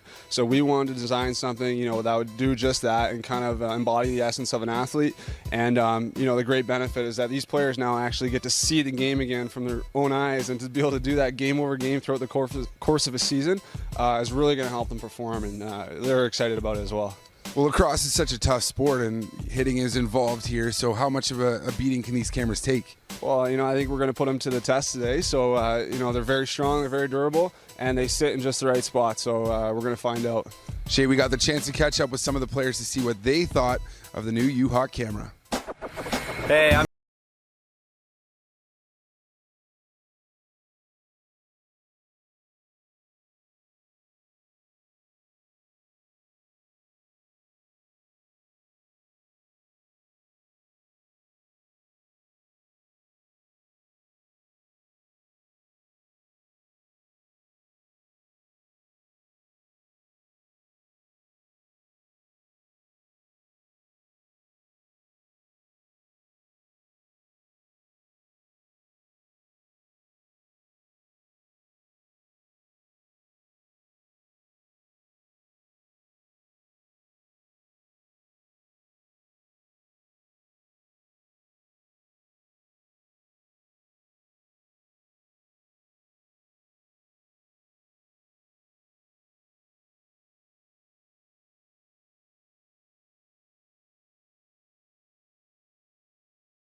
Hello everyone, Mia Gordon here from NLL Productions, and we have some exciting breaking news for you today. The NLL has announced a partnership for this upcoming season with Epic Lacrosse. We are joined now with NLL Commissioner Nick Sakevich, as well as owner and founder of Epic Lacrosse, James Maselli. So let's get right into it. Nick, I want to send this to you. Can you talk to us a little bit more about this partnership? Yeah, so we've been really focused on a lot of the endemic category sponsors, and we're proud to announce that Epic's joining us with many of our previously announced companies like Under Armour and String King. We're really excited to bring Epic on board. They're a best-in-class producer of incredibly good lacrosse equipment, great lacrosse equipment that our players will have access to. Love the company, love the company's core values and commitment to lacrosse, and it's really exciting to bring world-class companies like this to the league. James, what are you looking forward to most joining the NLL in 2017? Yeah, Mia, thanks for having me today. At Lacrosse, we're very excited. This is our first partnership with a pro league, and we're excited that the best lacrosse players in the world will be using our gear next season, from sticks and heads and mesh to shafts, gloves, arm guards, shoulder pads. They're using the whole lineup that we have. James, I know you guys have a set of engineers at Epic Lacrosse to create the best possible equipment. So can you take us through that process? Sure, absolutely. I think it all begins with a passion and love for the game. And all of our engineers, who range from composite engineers to material engineers to mechanical engineers, have all played lacrosse. So they have a understanding of the game unlike any other. We don't have to try to explain what we're looking for. They understand the feel. They understand the performance attributes that players want. So with that, the rest of the company, every single person in our company has actually played lacrosse as well, including our accounting department, marketing department. So we all get in a room and we brainstorm. We like to think of ourselves as problem solvers, and we understand what is wrong with the game or what do we want to fix things from an equipment standpoint, and we brainstorm and we figure it out. And the process is probably the most fun part of my job. I would think that they agree as well. And we just continue looking for new materials, new process, manufacturing techniques that can build better products for us. What do you believe will be the biggest difference for these players while using this new equipment? Sure. I think it's going to come down to feel. Feel is one of those words that it's hard to attach other descriptors around it. We just can say, hey, it feels better. And some of the feedback that we've gotten from the players initially is, wow, I can't believe how nice these gloves feel. We can put a bunch of marketing and technical aspects behind that, but the feel of the product is really what separates it. We're using better materials, better manufacturing process to improve that feel and the connection point between the player and his equipment. And I think the moment that players actually put the gloves on or use one of our sticks, they immediately feel the difference between everything that they've ever used in their career. And we're seeing that every day when we're sending product out to our potential players for this season. Nick, I know that you said you believe partnering with Epic Lacrosse will take the game to the next level. Can you elaborate on this? Well, the sport of lacrosse is growing so dynamically on both sides of the border, both in Canada and the U.S., and Epic understands that, and all of our partners understand that. And I think the timing for the sport and where we're going to see the sport grow in the next 5 to 10 years is going to be exponential. And having partners like Epic on board and in our family of marketing partners is going to help us grow the sport even further, be it at the grassroots level, like kids playing in high school. We see a huge increase in women playing the game. And at the professional level, the fact that we have a partner like Epic and others that we've announced in the last several weeks is really critical for a league like ours to grow. Well, a very exciting announcement today, gentlemen. Thank you both so much for joining me. Cannot wait to see what this partnership will bring in 2017. For NLL Productions, I'm Mia Gordon. Hey everyone, Mia Gordon and Tyson Geik from NLL Productions here, and we have some big news for you. NLL TV is officially here. That's right, you won't have to miss any of the games, any of the goals, any of the big hits, any of those huge saves. Tyson, I think they get it. They won't miss any of the action from the upcoming season if you subscribe to NLL TV today. Hello everyone, Mia Gordon here from NLL Productions, joined now with Brendan Fowler, who joins us all the way from sunny California. Brendan, how are you doing today? I'm good. Thanks for having me. Can you tell us about your decision to join the NLL? Yeah, it's something I've always been interested in. I think, growing up, I never played it growing up. And in college, we didn't do very much of it. But getting to know a lot of the guys that play in the league, it seems like a lot of fun. My friends who do it love it. So it's something I've definitely wanted to give a shot for a while. And I'm really pumped for this opportunity. Now, you don't actually have much box experience, do you? Not really. No, I've ran around a little pickup here and there, but no real box experience, so it'll be exciting this weekend. What do you think will be the biggest challenge for you as you transition from field lacrosse to box lacrosse? I think, obviously being a face-off guy, you have to do more, so I'll play defense, but I think just the pace, the guys' skills, I've been watching a lot of film to try to get ready for it, and really impressive what the guys can do on offense. So it's exciting, definitely a different game, but hopefully I can pick up on it pretty quick this weekend. Are there specific areas of your game that you've worked on during the off-season to help you prepare for this transition? Yeah, trying to do as much stick work as I can.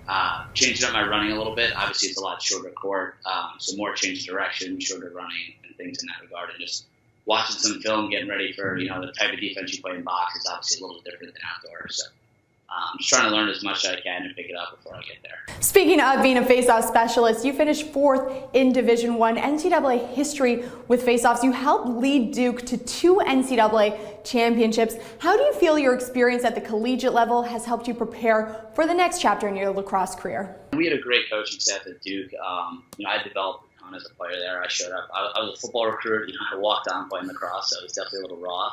But our coaches there, developed me a ton in my time at Duke. So, obviously a little different game, but I think, the principles, are pretty similar in lacrosse throughout, playing field in college and playing indoor, and not too different. You touch on walking on the football team. You actually come from a football background. Your dad played for Villanova. Can you tell us how you transitioned from football to lacrosse? Yeah, for sure. I was always a football guy first. My dad played football in Villanova, so I always looked up to him and just wanted to play college football. Ended up going to play football at Duke. When I was playing football in the fall, or actually the year before, I kind of got to go know Coach Janowski. Football coaches with Duke were awesome. Let me walk on the lacrosse team, so I was able to play both when I was there. I think they helped me. Obviously the box team is very physical. Playing college football against teams like Florida State and Miami was pretty physical, so I'm hoping that prepared me for some of the hits I'll take, this week in the training camp. But yeah, I think being a multi-sport athlete is really important. It teaches you to compete. It teaches you, you can drag things from almost any sport to lacrosse, which I think is really cool about it. Whether you're a basketball player, soccer player, football player, you can take some aspect of a sport you played before and bring it over. And I think that's the unique thing about lacrosse. That's really cool. You've said in the past that one of the biggest challenges transitioning from the collegiate level to the professional game was the size and strength of the players. Now you move to box lacrosse, which is even more physical. How have you prepared for this? Yeah, it's tough too. I've tried to a little. I played a little pickup box. It's funny. I barely wear any pads in outdoor, and I got the pads I wear for training camp, and it's definitely a fun thing. I haven't worn much padding since college. But yeah, just watching the guys are really physical. Again, I think facing off, I play a pretty physical position in outdoor. Having a football background obviously was very physical contact-wise, so hopefully that prepared me. But it'll be a different form, but I'm excited for the challenge. Well, Brendan, thank you so much for joining us, and best of luck with the upcoming season. Thank you so much.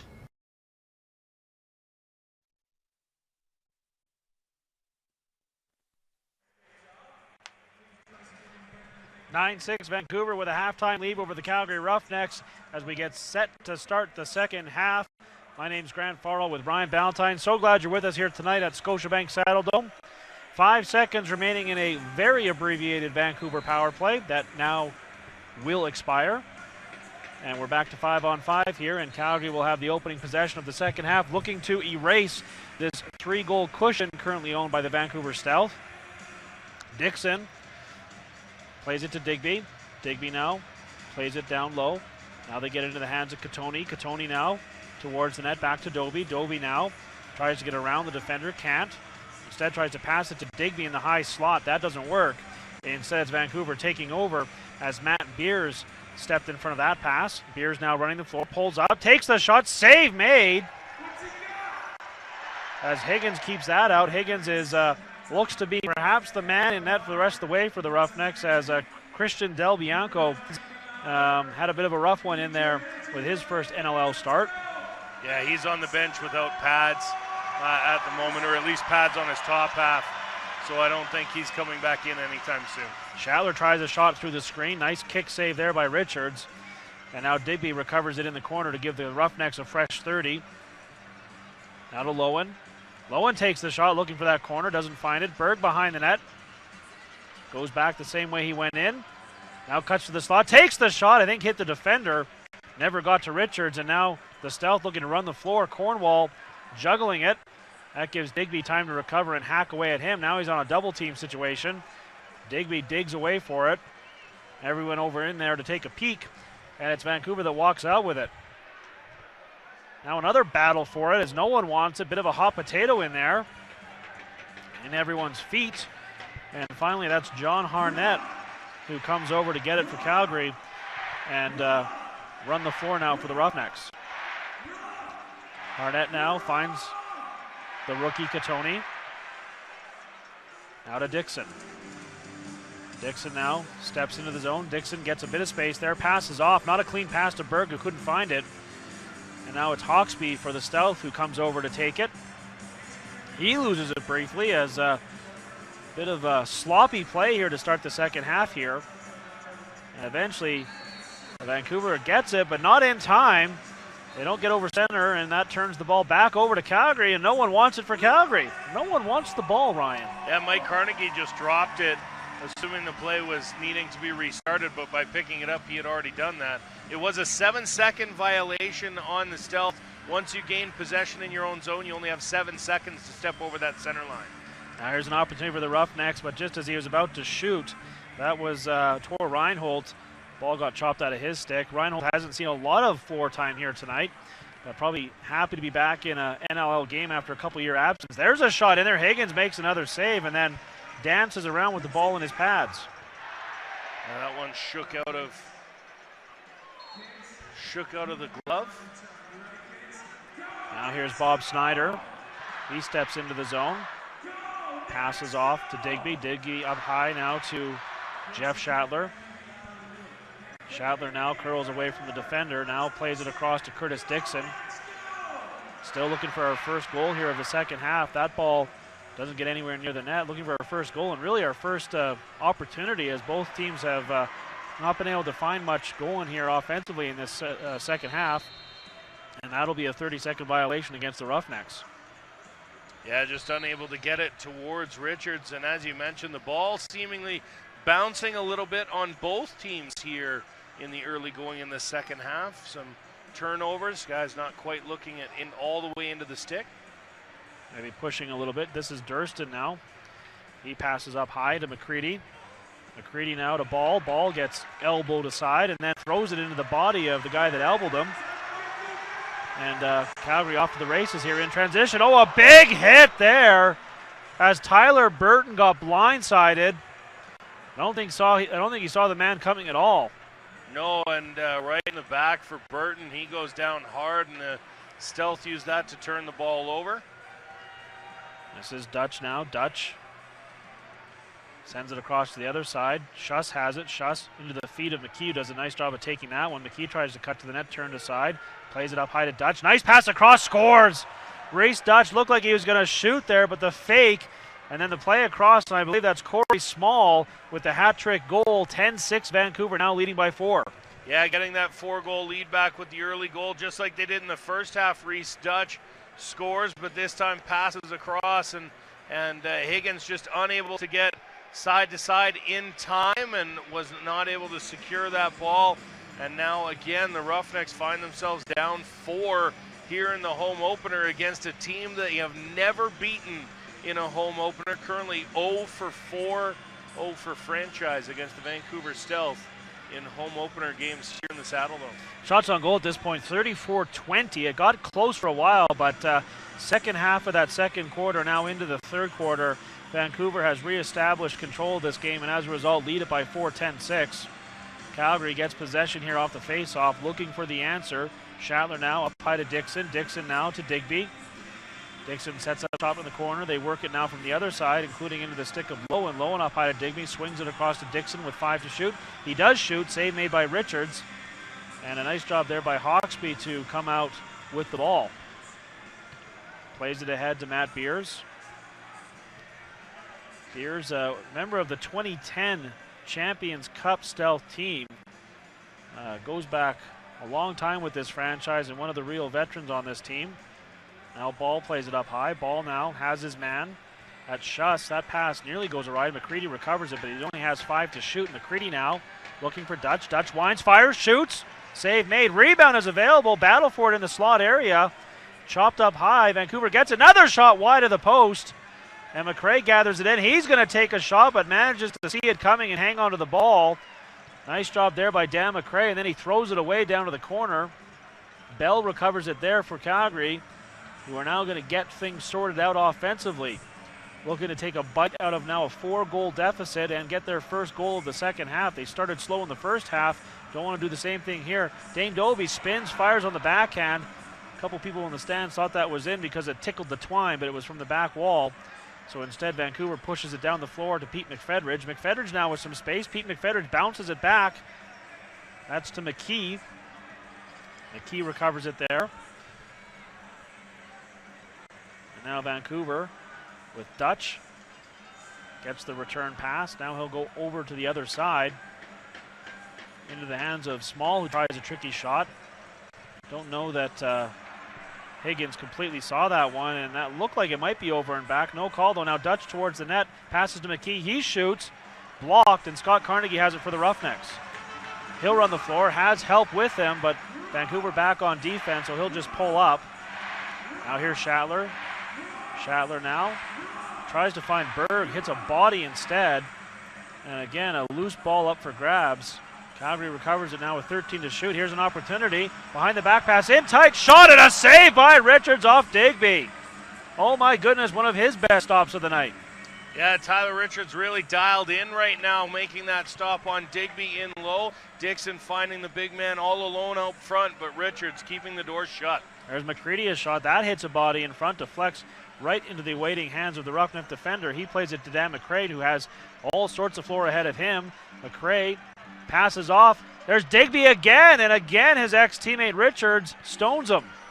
Yeah, it's a couple 10-bell chances for Tyler Digby, and you know it's just a matter of time before he'll put one in, but in the moment, Richards winning that one-on-one battle. Yeah, Digby's been a little bit quiet so far tonight on the score sheet, but if he continues to get chances like that, they will start to go in. Ball now passes off to Small. He plays it now to Ball.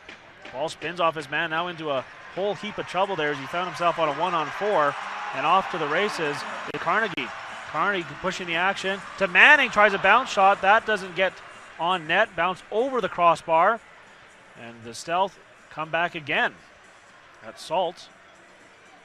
Flips the ball into the waiting hands of McCready. McCready now enters the Calgary end, passes off.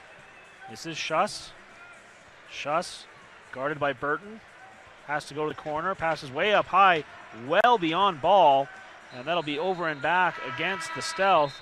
And with 6:42 to go here in the third quarter, we have a timeout on the floor. 10-6 Vancouver leading. You're watching the NLL on NLLTV.com. So I'd say probably the biggest difference from the Warp H to the Warp S now is, especially with the high pocket, we've moved this line up a little bit just to extend the channel a little more. We've made these holes right around where the kind of the sweet spot is, I guess, on the outside, just a little bit bigger, so the ball sits right there and it's got a lot more hold in it.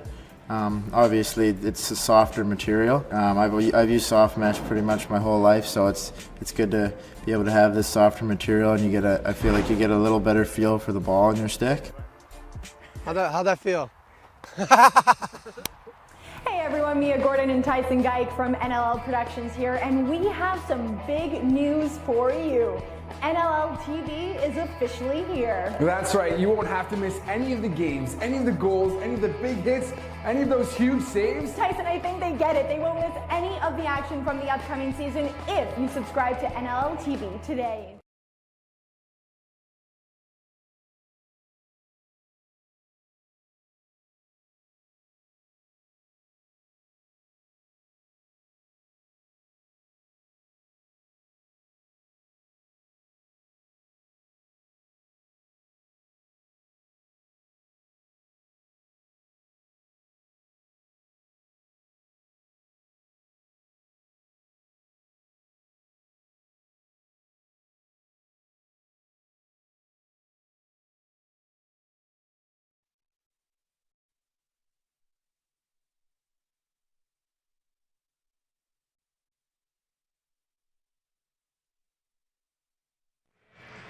(10-6), the Vancouver Stealth with a 4-goal lead over the Calgary Roughnecks here. 6:37 to go in the third quarter, and Calgary looking to get back some momentum. There's a shot. Richards juggles it but keeps it out and keeps the Roughnecks at bay there. Score remains 10-6. Calgary has yet to score here in the second half. In fact, just one goal in total here. That one scored by the Stealth. Corey Small with his hat-trick goal earlier in this quarter. And Vancouver now looking to match their game-high 5-goal lead by cashing in on this offensive possession. Here's Dutch to Schuss. Schuss finds his man. That's Small. Small working on a 6-point evening so far. Bounces it back with one to shoot. There's a shot. Oh, that came from Schuss. Off Higgins, off the post, and somehow stays out. But by virtue of getting that on net, Vancouver gets possession still. Yeah, nice fresh 30. Again, we mentioned in the first half the defense was on the floor a whole lot and continue to be so here in the second half. McKee tried the stuff attempt, nowhere near the net. There's another opportunity in front, and this time Higgins with a big save, and it'll be a cross-check penalty to the Roughnecks, and Vancouver will go to the power play. Yeah, this is one of those ones where you look down at Tyler Burton and you wonder if he didn't take away a scoring opportunity, and whether or not that ends up being a good penalty will probably be decided in the next 2 minutes. Vancouver 2 for 3 on the power play, as they've had the special teams edge so far tonight. Calgary just one power play, 0 for 1, though they did score on a 6-on-5 delayed penalty. Nonetheless, though, the Stealth power play has looked good tonight, and they'll get another opportunity here to make the lead 5. Ball has it, play whistled in, gets the return pass. Now he'll go to Dutch. They go back and forth. Now they'll go to the other side. Ball now behind the back to Dutch. Dutch inches away towards the net, takes a shot. Higgins was deep in his net but made the save. Vancouver resets the 30 though. Now here's ball up high, takes a shot off the post. Higgins does a pirouette and the ball stays out. Now shorthanded. Here's Dan McRae for the Roughnecks. They likely want to think about a bit of offense here working shorthanded as they're down by 4 and need to start putting in some goals, or at least getting the offense to spend some time down on Vancouver's end. This is Dixon. Dixon now with 12 to shoot. Down in the corner. Looking for someone to give it to. Now he goes behind the net, tries to come out and stuff it, puts it wide of the net, and Vancouver takes over with now a minute 3 remaining in that power play. Salt will give the ball to Small. Small now just slowly walking it in. He'll play the high point here, now down to Dutch. Dutch in his usual spot. Up high, now Small behind his back. And then that pass into the slot area doesn't work. Ball is on the ground though, loose. Dutch recovers it over to the other side. There's a shot, and Higgins, another nice save. Manning grabs the rebound. Immediately greeted by the Stealth, but bounces off a couple checks and sends it down the floor. Now Berg, a nice spin move. Berg has some floor. Berg working his way in. Berg passes off. There's the shot, scores. Dane Dobie, shorthanded goal, 10-7, and that could be a big one for the Roughnecks. Nice patience there from Dane Dobie on the pass from Wes Berg. Berg looked like he was going to shoot, and then saw Dobie on the top of the crease, and you can see he looked him off before finding him. Dobie waiting for Richards to commit before shooting, and then had a wide open cage to fire at. Dane Dobie picks up his second of the night, a nice one there, and a challenge flag being thrown almost to center distance from the bench, as Dane Dobie might have stepped in the crease there, but we'll see what the officials say. But the challenge flag has been thrown from the bench. Successful in the first half were Dane Dobie making his case all the way from the bench. Reminder, I mean, earlier in the game, shorthanded goal scored by Tyson Bell got called off. So this will be the second time that Calgary would have a shorty wiped out.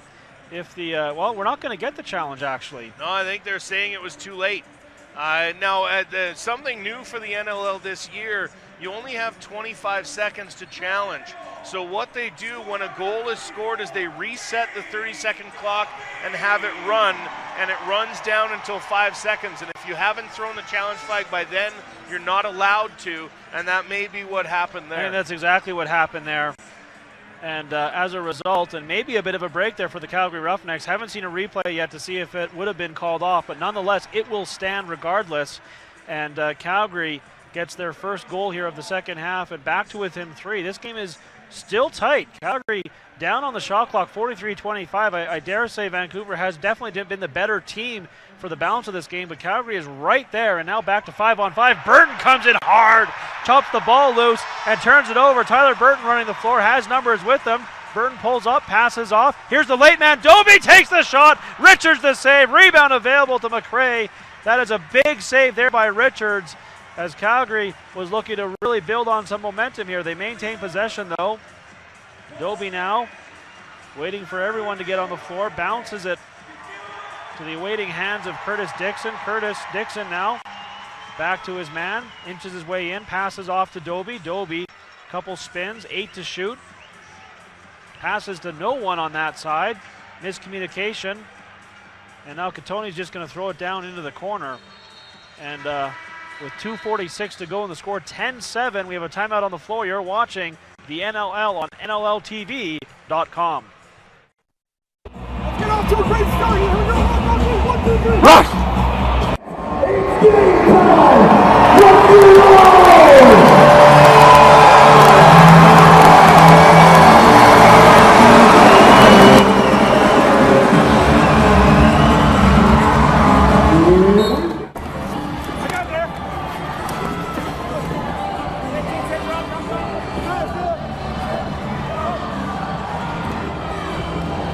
Up! Leave him! Help!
10-7, the Stealth lead the Roughnecks here. 2:46 to go here in the third quarter, in front of a good crowd here in Calgary tonight. Attendance 11,510, and that's a good crowd on any night, but particularly because the weather is terrible in Calgary.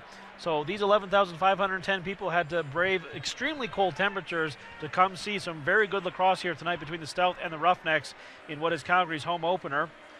There's a pass across. 3 members of the Roughnecks all going down in a heap, but the ball gets into the netting, so Calgary gets possession back here and looking to get back to within 2. They haven't had it that close since about midway through the second quarter, but an opportunity here to make this one tight. Catoni passes off to Doby. Doby now plays it into the hands of Schattler. Schattler now with 14 to shoot. Looks across the other side. This is Berg. He has 2 on the night. Tries for his third. Nice save there by Richards, though, on the 5-hole.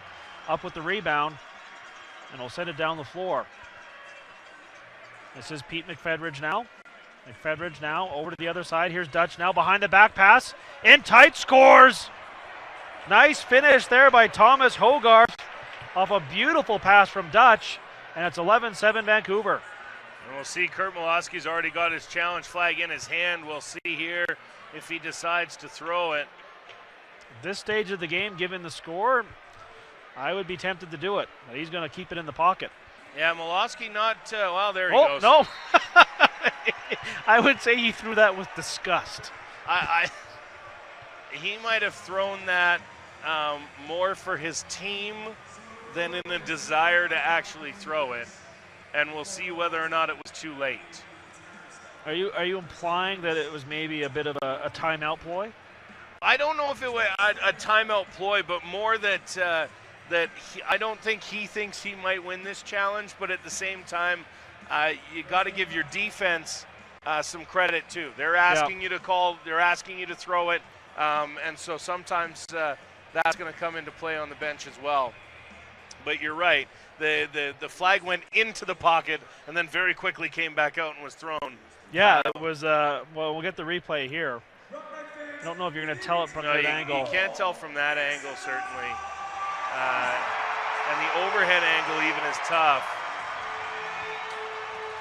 I mean, it's hard to tell whether or not that's glove or shoe or helmet or what's on the line there. That 1 foot is clean, certainly. It will be whether or not his right foot was on the line, and I don't know that we'll have an angle. Well, although it does take a while for that to cross the line, so. That's the thing, it kind of bounces around. Officials taking a long, proper look at it. We'll take this opportunity to welcome Sports Interaction as an official partner in Canada for the 2017 season. Sports Interaction is Canada's home for worldwide sports betting. Bet responsibly at sportsinteraction.com. As a reminder, only residents of Canada may open an account with Sports Interaction. The service is not available to users outside of Canada. As we continue to look at the replay here, and the official in the way there. I was about to say a perfect view of the officials behind, which is not really going to help us. Although you can kind of, I mean, it depends on whose foot there is at the back. Well, that's true. Again, call on the floor is goal. You need conclusive evidence to turn that over. The referee was in absolutely perfect position to make the call. Not perfect position for us to see the replay, but in an ideal spot to make the call. So I'm at this point leaning towards this one standing. Yeah, the question is whether or not his left foot was on the ground or not, or if it was in the air before the ball crosses. I mean, clearly almost his entire body is in the crease at that point. It's whether or not he's on the ground. Yeah, so call it a good goal, yeah. Crowd doesn't like it, but I've never heard the crowd cheer an opposition goal that's been reviewed. So I don't think that we can quite take their word for it on this one. So the goal stands 11-7 the score. 4-goal lead here for Vancouver with 1:53 to go here in the third quarter. Calgary's going to have to put together a pretty good comeback here if they're going to pull out the win here in their home opener. And they'll get possession here, so that'll help as the captain, Mike Carnegie, runs the floor. Carnegie steps into the Vancouver end, passes off now, stays out there to throw a pick. And now here's Dixon. Dixon now to Shatler with 20 on the shot clock, plenty of time. Pass comes across to Katoni, now to Shatler. Shatler gets a pick from the rookie. Now swings it across to the slot area. Now back to Lowen. He tries a shot. Nice save there by Richards as he followed and tracked Lowen across the crease. Keeps that one out. 11-7 the score remains with now 65 seconds to go here in the third quarter. Joel McCready has it, twirls the stick and then passes off. That's Schuss now back to McCready. Fakes the pass across, now decides to come to Dutch. Never a bad idea. Dutch now to the net, in there and makes the save, does Higgins on a beautiful effort there by Logan Schuss as he danced around the defender. And now here's Tor Reinhold. Reinhold to the net and puts it over the crossbar as he had some daylight. And now back the other way as the floor opens up here. Not sure if this is what the Stealth want to be doing at this point where the lead is to be running and gunning in transition, but nonetheless, they maintain possession here. Now they're going to slow things down. Yeah, exactly. Taking all the time off the clock you can, even though it's only the third quarter. Every possession you eliminate for the other team is one less opportunity for them to get back into this. Goalie to the bench briefly. There's a shot rebound there. Higgins makes another big save. And again, Vancouver trying to work the 6-on-5 here. But the time expires on the third quarter. Vancouver outscoring Calgary 2-1 in that quarter to add a little bit to their lead now. 4-goal lead here heading to the fourth quarter. Calgary's going to need a comeback here to make a game of it.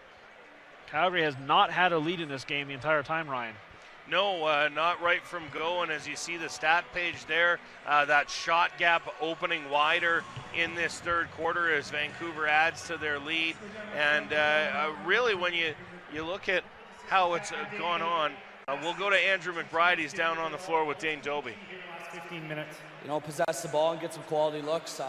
Try and wear these guys down and get some offensive possessions, get some quality looks here. They call it the Rough House.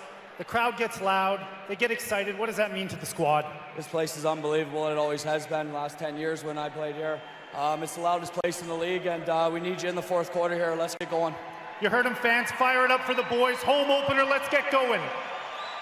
Thanks, Andrew. Good to see Andrew McBride back on the lacrosse floor, albeit in a suit. Yes, a bit of a different look for the former Roughnecks captain as the broadcasting major gets into that secondary career. 11-7 the score heading to the fourth quarter. You're watching the National Lacrosse League on NLLTV.com.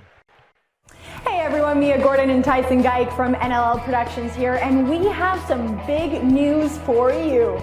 NLL TV is officially here. That's right, you won't have to miss any of the games, any of the goals, any of the big hits, any of those huge saves. Tyson, I think they get it. They won't miss any of the action from the upcoming season if you subscribe to NLL TV today. Have one, hey Rosie? Come on, boys. Commit to togetherness. Commit to team. Let's get off to a great start here. Here we go. 1, 2, 3. 1, 2, 3.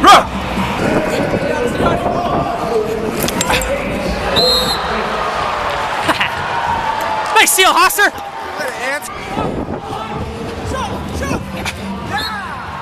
Yeah, baby. Right. Nice find, bro.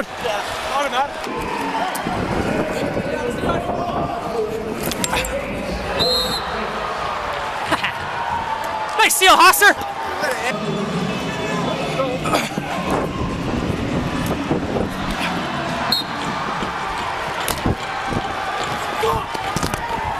Hey, Hick, you just shoot it, eh, buddy?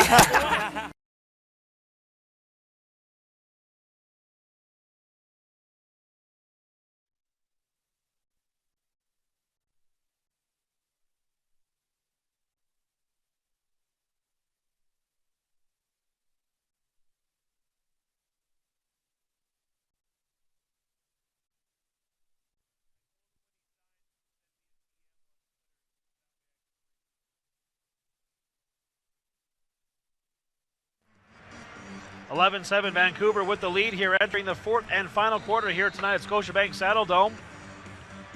And first possession of that quarter will go to the Roughnecks, and they need to get things going here in a hurry. Offensively have just not clicked. Got to give credit here to Zach Higgins since he's come in net. He has kept Calgary within striking distance with some very solid net minding, as he has made 24 saves on 28 shots at this point, after Del Bianco let in a few early, and that's allowed Calgary to remain at least somewhat close, but they need to get the offense going here, and not happening this possession as the ball is booted ahead. Travis Cornwall gathers it in, 3-on-1 developing, pass across, there's a shot, Higgins, another save.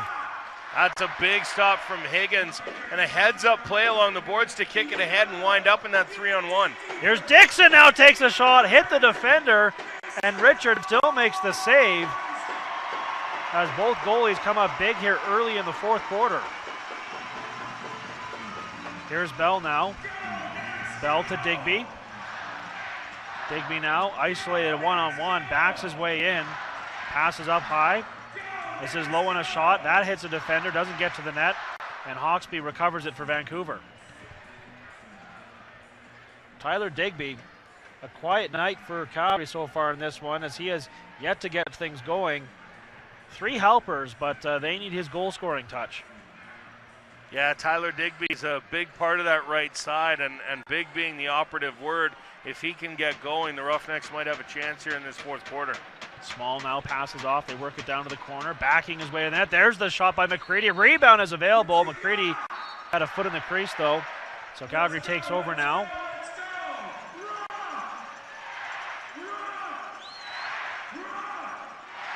As they work it down the floor, that's Reinhold. Passes off, and now Digby again has a one-on-one. Well defended, though. Tries to pass off right into the defender. Gets it back with 10 to shoot. Drives the net. Now curls back. Pass into the slot area. Finds no one except Vancouver players. And the Stealth turn it back over. Cornwall in transition. Pass across. Picked off nicely by the Roughnecks. And ahead of the play now. Potential breakaway opportunity, but the pass was out of the reach of Carnegie. And a nice play there by Richards to come out and take it away. Beers now has it. He'll hand off to Schuss.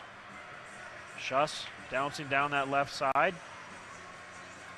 Now passes off with 10 to shoot.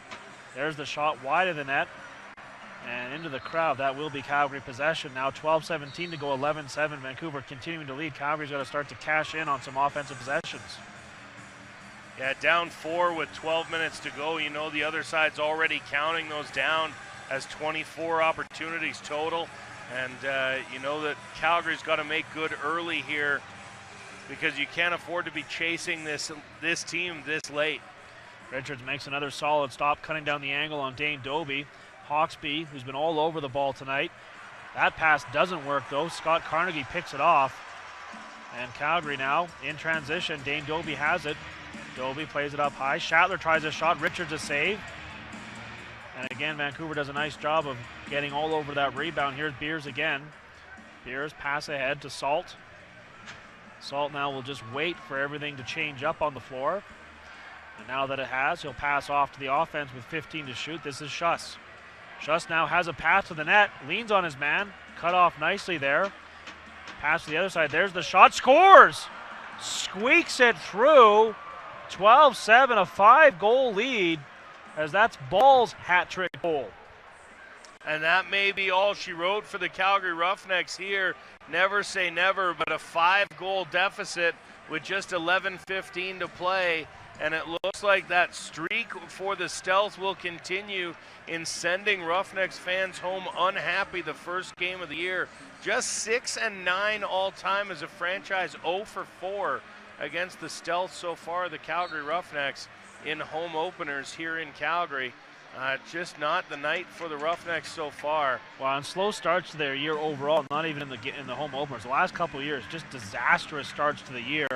They want to avoid that, but tonight not happening so far. And the face-offs now will start to play out here too, as Vancouver wins one there, and that's going to give them a chance to take more time off the clock with that 5-goal lead. There's a shot save made. Small gets the rebound. Pass across the other side. Shot is wide of the net. Stealth get another fresh 30. There's a shot off the bar. Schuss put it off the post and comes all the way back to Richards, so Vancouver will reset things again, and time becoming the enemy for the Roughnecks. Yeah, absolutely. Not the way you want to go here if you're the Roughnecks, giving second and third opportunities to this Vancouver team. Too offensively gifted to give them that many chances in a row. There's another shot that's handled nicely by Higgins. Pass ahead, opportunity in transition. Breakaway for McRae. Takes the shot, scores! Dan McRae on the breakaway. 12-8. And the Roughnecks show some signs of life. Well, it's going to be all about face-offs here for the Roughnecks right now. You need to get the ball. You need to get it in the hands of your offense. And a nice goal there from Dan McRae as he gets it back within 4. And again, if you're the Roughnecks and you want a chance in this game, you're looking at Bob Snyder to get the ball for you and move this one ahead. First goal of the season for Dan McRae, who led D-men in scoring across the league last year. I would dare say one of the underrated defensemen in the league, but starting to get some of the attention he deserves. A heck of a nice guy, too. Calgary gets the possession. Come into the Stealth zone. Opportunity on the backhand. Dixon can't get it on net, though. And now to the corner. Calgary's going to be all over it there to try and create a turnover and get another possession here. Hornwall in there for the Stealth. And finally, it's Hobson who comes out with it. However, we get a whistle on the play, and we'll sort things out when we get back. 12-8 your score, 9:44 to go here in the final quarter. You're watching the National Lacrosse League on NLLTV.com. The National Lacrosse League logo honors its over 30 years of history, but also pushes towards a new era, a new day. An updated colorway of black and silver illuminates the way forward, with technology and innovation as our mandate. The Shield captures the warrior spirit of the physical battle of sport while being modern enough to appeal to new audiences. The goal. By extruding the shape of the shield, the container is one that is a nod to the ubiquitous shape of a lacrosse goal. The original 4 arrows representing the founding of our league with 4 professional box lacrosse teams. Washington, D.C., Baltimore, New Jersey, Philadelphia, converge to create the NLL star, a modern interpretation of a star that combines both the arrows of the original 4 teams and a Native American morning star. The 4 arrows converge to create the heart of the star representing the current teams and the fans who are the beacon of the future of the National Lacrosse League. This is the National Lacrosse League. Today is our day.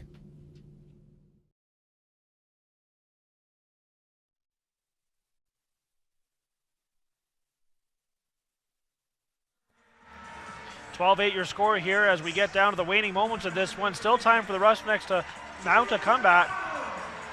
9:40 to go here in the final quarter. Dixon has it. Penalty upcoming to the Stealth.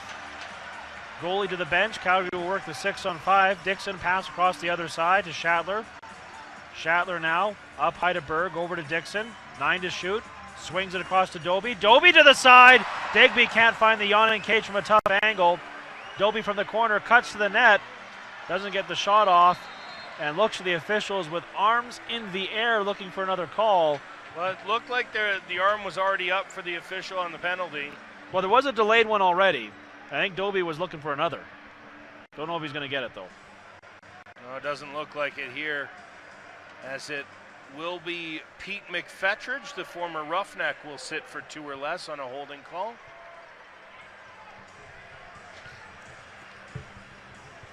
So Calgary on the power play tonight, 0 for 1, just their second opportunity, and an opportunity that they need to cash in. No choice here if they want to make a game of this. Dixon has it now. Dixon, pass off to Schattler to the corner. He has to take it off the wall. Does. Up high to Dixon again. Now to Doby with room. Takes the shot. Save Richards. Schattler's going to get it in the corner. Schattler now up high to Dixon. To Doby. Doby behind the back to Schattler to Dixon. Dixon shoots. Kick save by Richards. Rebound contested for. Digby's in there. And Calgary comes away with it. Digby now. Schattler. Digby in tight. Over to the other side and can't find Dixon, who had the yawning cage. Calgary retains possession, but Digby might have been better served there to take the shot. Now Berg with it. To Doby. Berg up high now. Behind the back to Dixon. Over to Doby. Back to Dixon. Fakes the shot. Takes the shot off the bar. Doby gets the rebound. Now to Berg. Dixon inches his way in. Up high to Berg. Takes the shot. Saved by Richards. Berg tries to find the loose ball. Does. Digby gets it to the ground. And now to the corner. Coming out from the corner. There's a shot. Scores. Finally, Schattler just does it all himself, and Calgary gets the goal to make it 12-9. And the Roughnecks are heading back to the power play as well. There was a delayed penalty call there from the one official. We'll see what ends up happening here.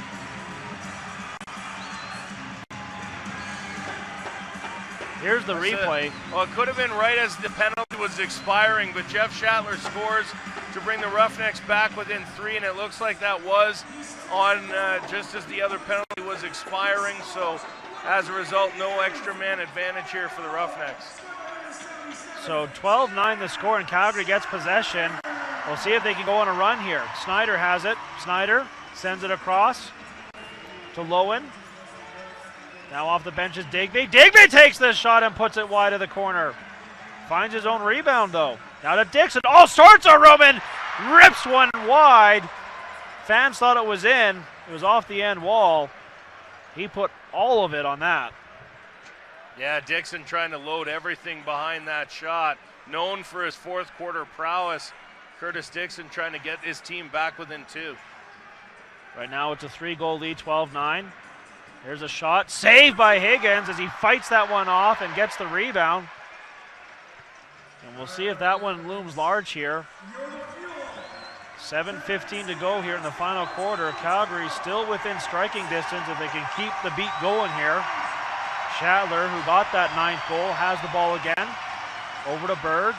Berg up high. There's a shot. Toe save made. Rebound in the slot area. And a nice job there by the Stealth to come away with it. John Lintz with a good play. Breakaway in tight. Shot saved by Higgins. as all alone, and I'm saying miles away from everyone, was Reese Dutch. There's another turnover, and here come the Stealth again. This time it's Salt in transition, has numbers, pulls up, passes off. There's the shot. Higgins, another save. He's doing everything he can to keep his team alive in this one. Now Tor Reinhold in transition, has floor. Now Dixon. Dixon fakes the shot, takes the shot, hits the defender. That would hurt. And now the ball is released down. And here is Pete McFedridge. Has 6:18 to go here now. Time running out on the Roughnecks. And I would think another goal here by the Stealth would be the nail in the coffin. Quick stick opportunity doesn't work. The ball eventually goes all the way back to the other side.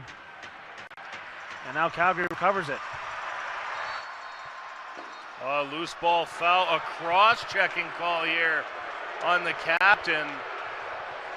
Yeah, and that is just a costly penalty. This could seal the deal here. Didn't see it live, but well, he did. There was contact there. I mean, threw his hands up, but there is a cross check there. That's a call you can't make, or you can't have go against you with short time and a 3-goal deficit. Absolutely, and particularly away from the ball. There's just no reason to take it. The crowd here in Calgary, 11,000 strong, providing their input on the situation. But we'll see if Vancouver can cash this one in and really put Calgary in a tough spot. Small playing the top. He has 3 goals tonight, gets the ball back. Now they'll move things around. Small passes across the other side. Dutch takes the shot. Rebound off the end wall to Manning. And again, Calgary has to be thinking short-handed opportunities here. McRae has it. Calgary has scored 2 shorthanded goals tonight, though only one of them counted. We'll see if they can do something here. There's a shot, save made by Richards. Rebound contested, and Dixon elbowed his man through the crease. That was Beers, but Vancouver still recovered the ball. Yeah, Dixon trying to force the over and back there, but unable to get there as Beers wisely dropped the ball before he went back in. Now under 5 minutes to go here in the final quarter, under a minute to go in the Stealth power play, which is at minimum allowing them to kill some valuable time. There's a shot in on net, save made by Higgins, and now Calgary pushing the action down the floor again. And Calgary's going to need one here. The crowd trying to get into it, firing the wave out there. Shatler will work it from the far corner, plays it up high to Digby, gets the return pass. Now Shatler winds, fires, toe save again made by Richards. Calgary will get the ball back here. Final timeout on the floor. We will wrap this one up when we get back. 12-9 Vancouver leading. You're watching the NLL on NLLTV.com. Pro lacrosse teams are now fielded in Philadelphia, Boston, New York, Maryland, Montreal, and Quebec. Yesterday there was friendly competition and not so friendly competition. We knew our true colors weren't just worn on our backs, they were painted on our faces and hoisted as high in the air as we could possibly carry them. Whatever it took to claim our turf. Yesterday we left it all out there. Blood, sweat, tears, you name it, we left it. We kept ourselves focused and we kept each other in check, and the only thing we took were epic shots. Yesterday we saw more twists and turns in 8 seconds than most people saw in an entire season. We lost the ball, lost our minds, we lost countless times in every game. If you could see the ball, that was a slow day. Yesterday physics didn't apply to us. Gravity wasn't welcome in our box. Armed with just a stick and a ball, we took flight. Yesterday we were the best we could be.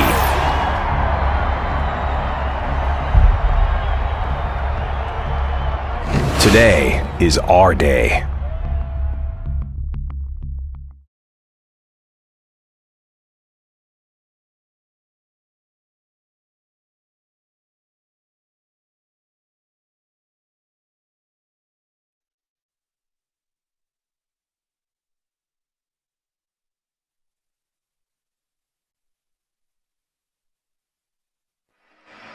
The score here. Vancouver trying to hold on to the lead here in the waning stages of the fourth quarter and open their season with a win. Here's Dixon in front. Dixon cuts across, and Richards with an outstanding save to turn aside Superman.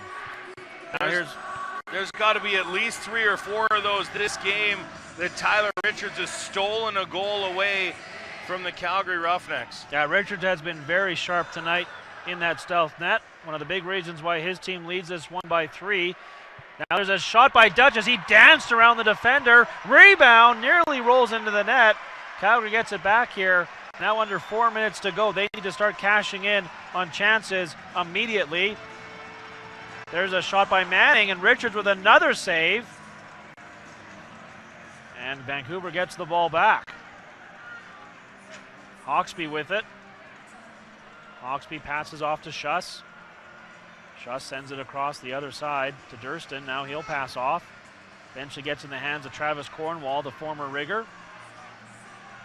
Finds his man. And now they'll work it from the far side with 5 to shoot. Vancouver more than content to kill clock, and Calgary has taken another penalty here. It's a Vancouver penalty. Yeah, Vancouver's headed to the box. I think there might be one of each. Yeah, that's what it appears to be. Scott Carnegie will go for Calgary. That's McKee for Vancouver.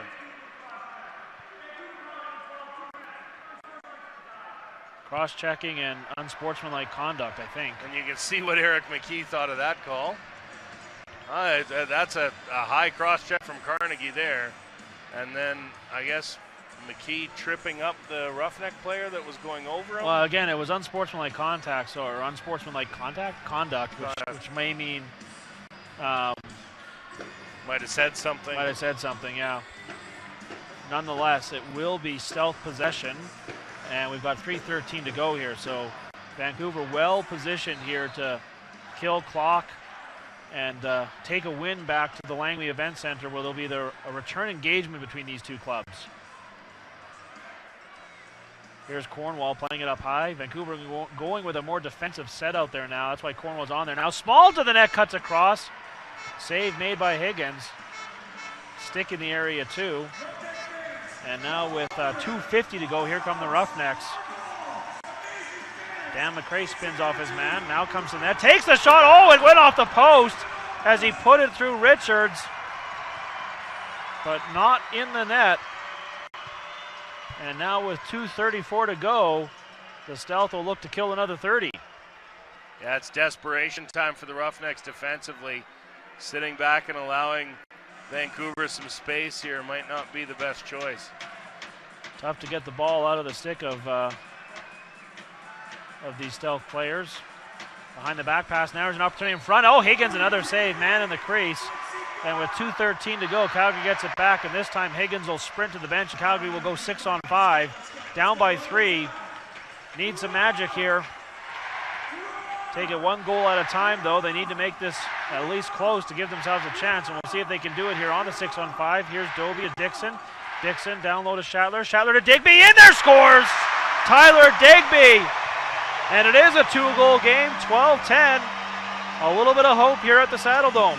Tyler Digby been snake bitten all game, but he finally gets the poison out of his system there as he put one up behind Tyler Richards to get the game within 2. This one's not over yet, folks, with 1:53 to go. Still a lot of time for a couple of goals to be scored here for the Calgary Roughnecks. The Vancouver Stealth will be looking for a face-off win here to be able to kill another 30 seconds. Bob Snyder on the draw for the Roughnecks. Scramble draw, everyone in on it. And eventually it rolls down to the Calgary corner, and Mike Carnegie's going to have a chance to take it there. And pardon me, I think that was Scott Carnegie. And eventually it's Higgins trying to just pin it to his own net. Calgary does get possession here, and they've got 95 seconds to work with here. And they don't need 1, they need 2. So here's Schattler. Schattler steps into the zone, now to Doby. Doby looks at his options, decides to give it to Lowen, back to Doby. Doby now up high to Dixon. Dixon fakes the shot. Dixon into the slot, puts it wide of the net. Rebound up for grabs. Comes over to the other side. And for a moment, Richards had no idea where it was. There's Berg off the crossbar as he was all alone. Higgins scrambles back, ball near center. Bodies, sticks flying everywhere. Calgary gets possession back. There's 60 seconds to go. There's Doby, a shot. Richards to save. Doby finds the rebound, takes a stick up in the grill. Now Dixon with it. 51 seconds to go. Fakes the shot to the slot, takes the shot. Rebound, scores! Berg puts it home. We got a 1-goal game. 48.2 seconds to go. That is some action. Well, you want proof that the National Lacrosse League is the best lacrosse league in the world? How about a 5-goal deficit that becomes a 1-goal game with just 48 seconds to play? This is what you want to see if you're 11,000 ticket-buying fans here in Calgary. The home team brings it within 1, and there's still lots of time on the clock. Look for Curtis Dixon to try and get the ball here. If Bob Snyder can win a face-off, all goals automatically reviewed within the last 2 minutes.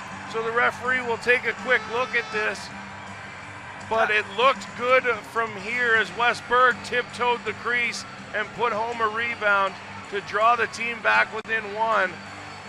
How about that for opening night excitement? Well, and that goal doesn't happen if not for the turnover near center, and I don't even know what happened there. Bodies came together, sticks went flying. I think the fans were looking for a penalty somewhere in that chaos. Nonetheless, Calgary recovers it, and Berg, who earlier had put one off the crossbar, that time makes no mistake. His hat-trick goal. The crowd now really into this one as they come to their feet and chant, "Go Roughnecks, go," as we see a replay here, well outside the crease. No doubt about that one. Yeah, that's clean. Unless they're making sure it was in, which actually it may not be. That may not have crossed the line. No, hold the phone, as we may have a change in script here. Off the post, off the crossbar and out. I'll tell you, from the live play, it sure looked in. Yes. I frankly didn't have any doubts. No. But now seeing that replay, well, what you see is the net exploding, but that's not the ball. I don't think. I think that's the defender. So this might come off the board here as the official comes out. No harder time to be an official than right now. Field's confirmed. Good goal. They call it a good goal. And so we do indeed have a 1-goal game here. And again, that's a hat trick for Wes Berg. And now a big draw here.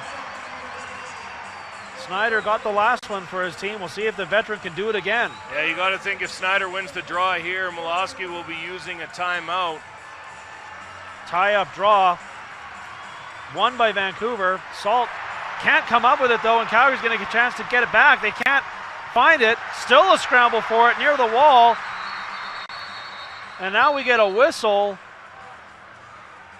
And I'm looking for a signal from the official, and we're going to get a timeout on the floor. Yeah, it'll be timeout Calgary. Jeff Shatler must have got a stick on it down low. Or it looks like we might be having a draw. I think they're calling for the face-off. Oh, you know, the ball could have disappeared in the carpet there, and if it goes underneath, then they've got to redraw. So we'll do it all again now. 34.5 seconds, which makes this draw even larger. And this time Snyder wins it clean, enters the zone. Calgary's going to get one more opportunity here. Snyder sends it across nearly over center. 25 seconds to go. Here come the Roughnecks into the zone. Dixon has it now. Dixon up high, sends it across to Doby. Doby's got room. Doby in tight. To Berg, can't get it on net. Rebound is there in the feet. And the Stealth are going to recover it. And when they do call timeout, Digby comes over and hammers his man. But what an opportunity for the Roughnecks there as it came across the crease. And they were unable to get the shot on goal. And this all happens with 11.4 to go. Very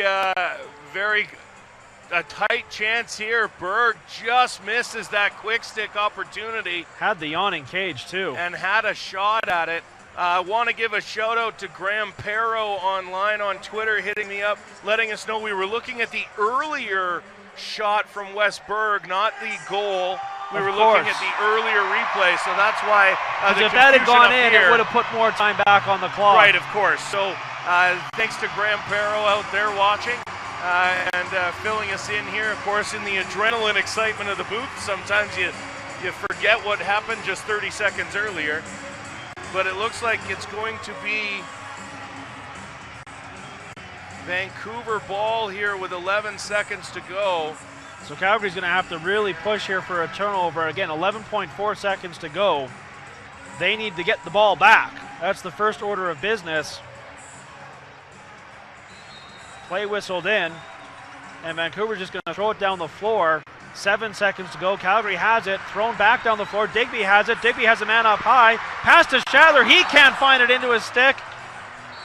And with 0.9 seconds to go, well, that'll do it here. That'll pretty much do it. As with less than a second to play, they're just going to run that off because it was Vancouver ball.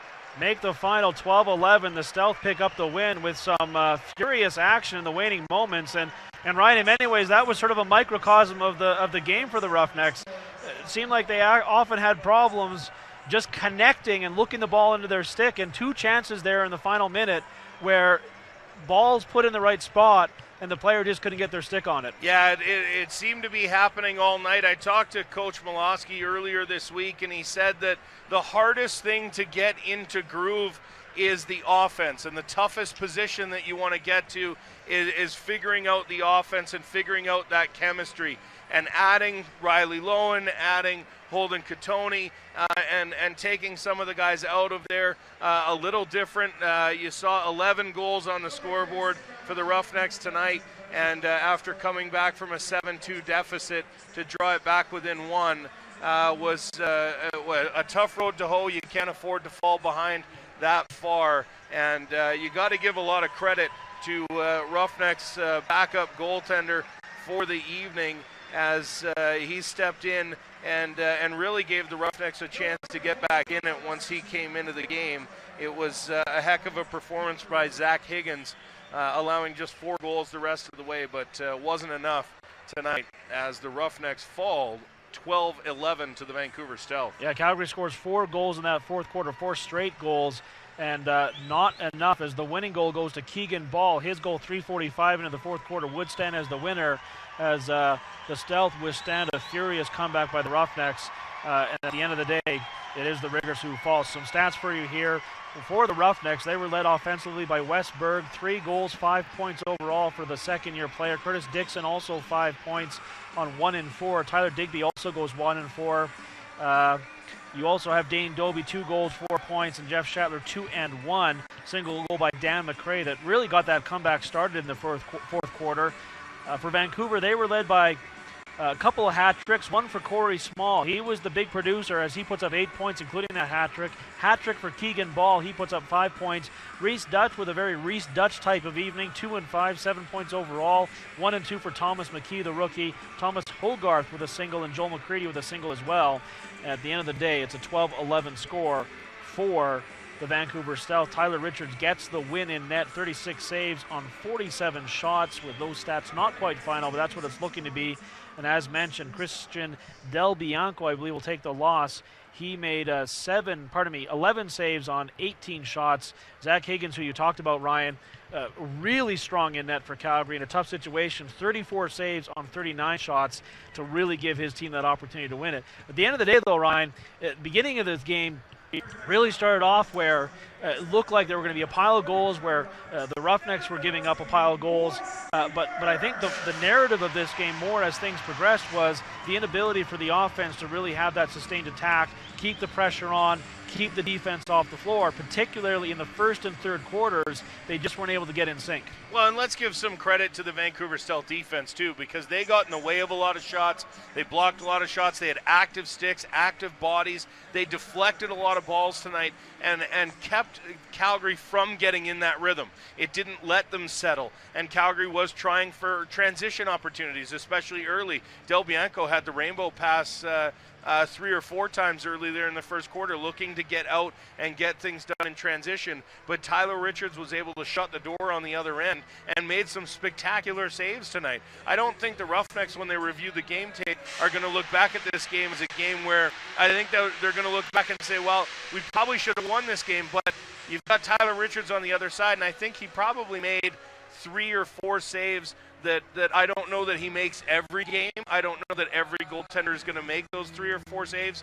And I don't know, quite frankly, that there were a lot of times that you look at a goal against Tyler Richards and say that's when he should have had. And there were definitely some of those on the other side. Westberg, the third star of the night for the Calgary Roughnecks. Your number 2 star, Reese Dutch, and the number 1 star, I mentioned him earlier, 8 points, including the hat trick, and was a force all night offensively. Corey Small, who was building off a very good year last year, and one of the underrated players on this team. Corey Small did the damage tonight when it comes to the Vancouver Stealth. A couple reminders for you here as we start to wrap up. The Calgary Roughnecks are home again Saturday, January 28th. They will host the Colorado Mammoth at 7 p.m. Tickets at calgaryroughnecks.com, and that one is Star Wars Party Night, Ryan. So I expect you to be dressing up as... Well, I pretty much walk in real life as a Jabba the Hutt cosplay. See, I was going to make that joke, but then I realized how mean that was. That's right. It's funny when I do it. It's mean when I do it. Yeah, as a lifetime Jabba the Hutt cosplayer, that's probably where I'll land. So that's going to be a fun one. They did this last year, and it was a blast. That's the Star Wars Party, Saturday, January 28th, against the Mammoth. And get your tickets at calgaryroughnecks.com. If you're in the Vancouver area, the home opener is Saturday, January 14th, which is next Saturday. That's the return engagement against the Roughnecks. Game time is 7 p.m. local time. You can get your tickets at stealthlax.com. That's stealthlax.com. And if you're watching this game, thanks for joining us on NLL TV. You want to stay tuned to that all season long. We're going to have highlights for you, player interviews, all sorts of feature stories on NLLtv.com. And, of course, every single game is live streamed on that site. So make sure you join us there as well.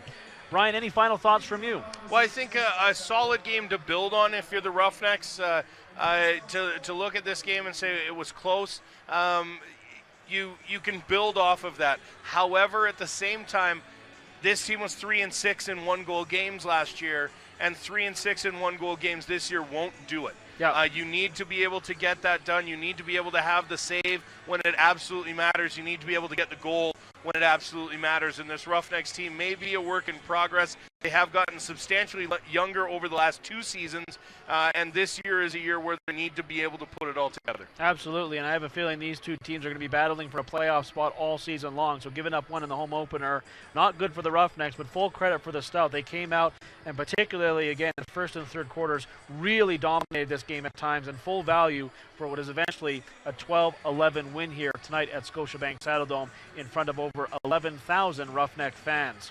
For Ryan Ballantyne, my name is Grant Farhall. Once again, your final score, 12-11. The Stealth get the win. Thank you for watching NLL action on NLLtv.com.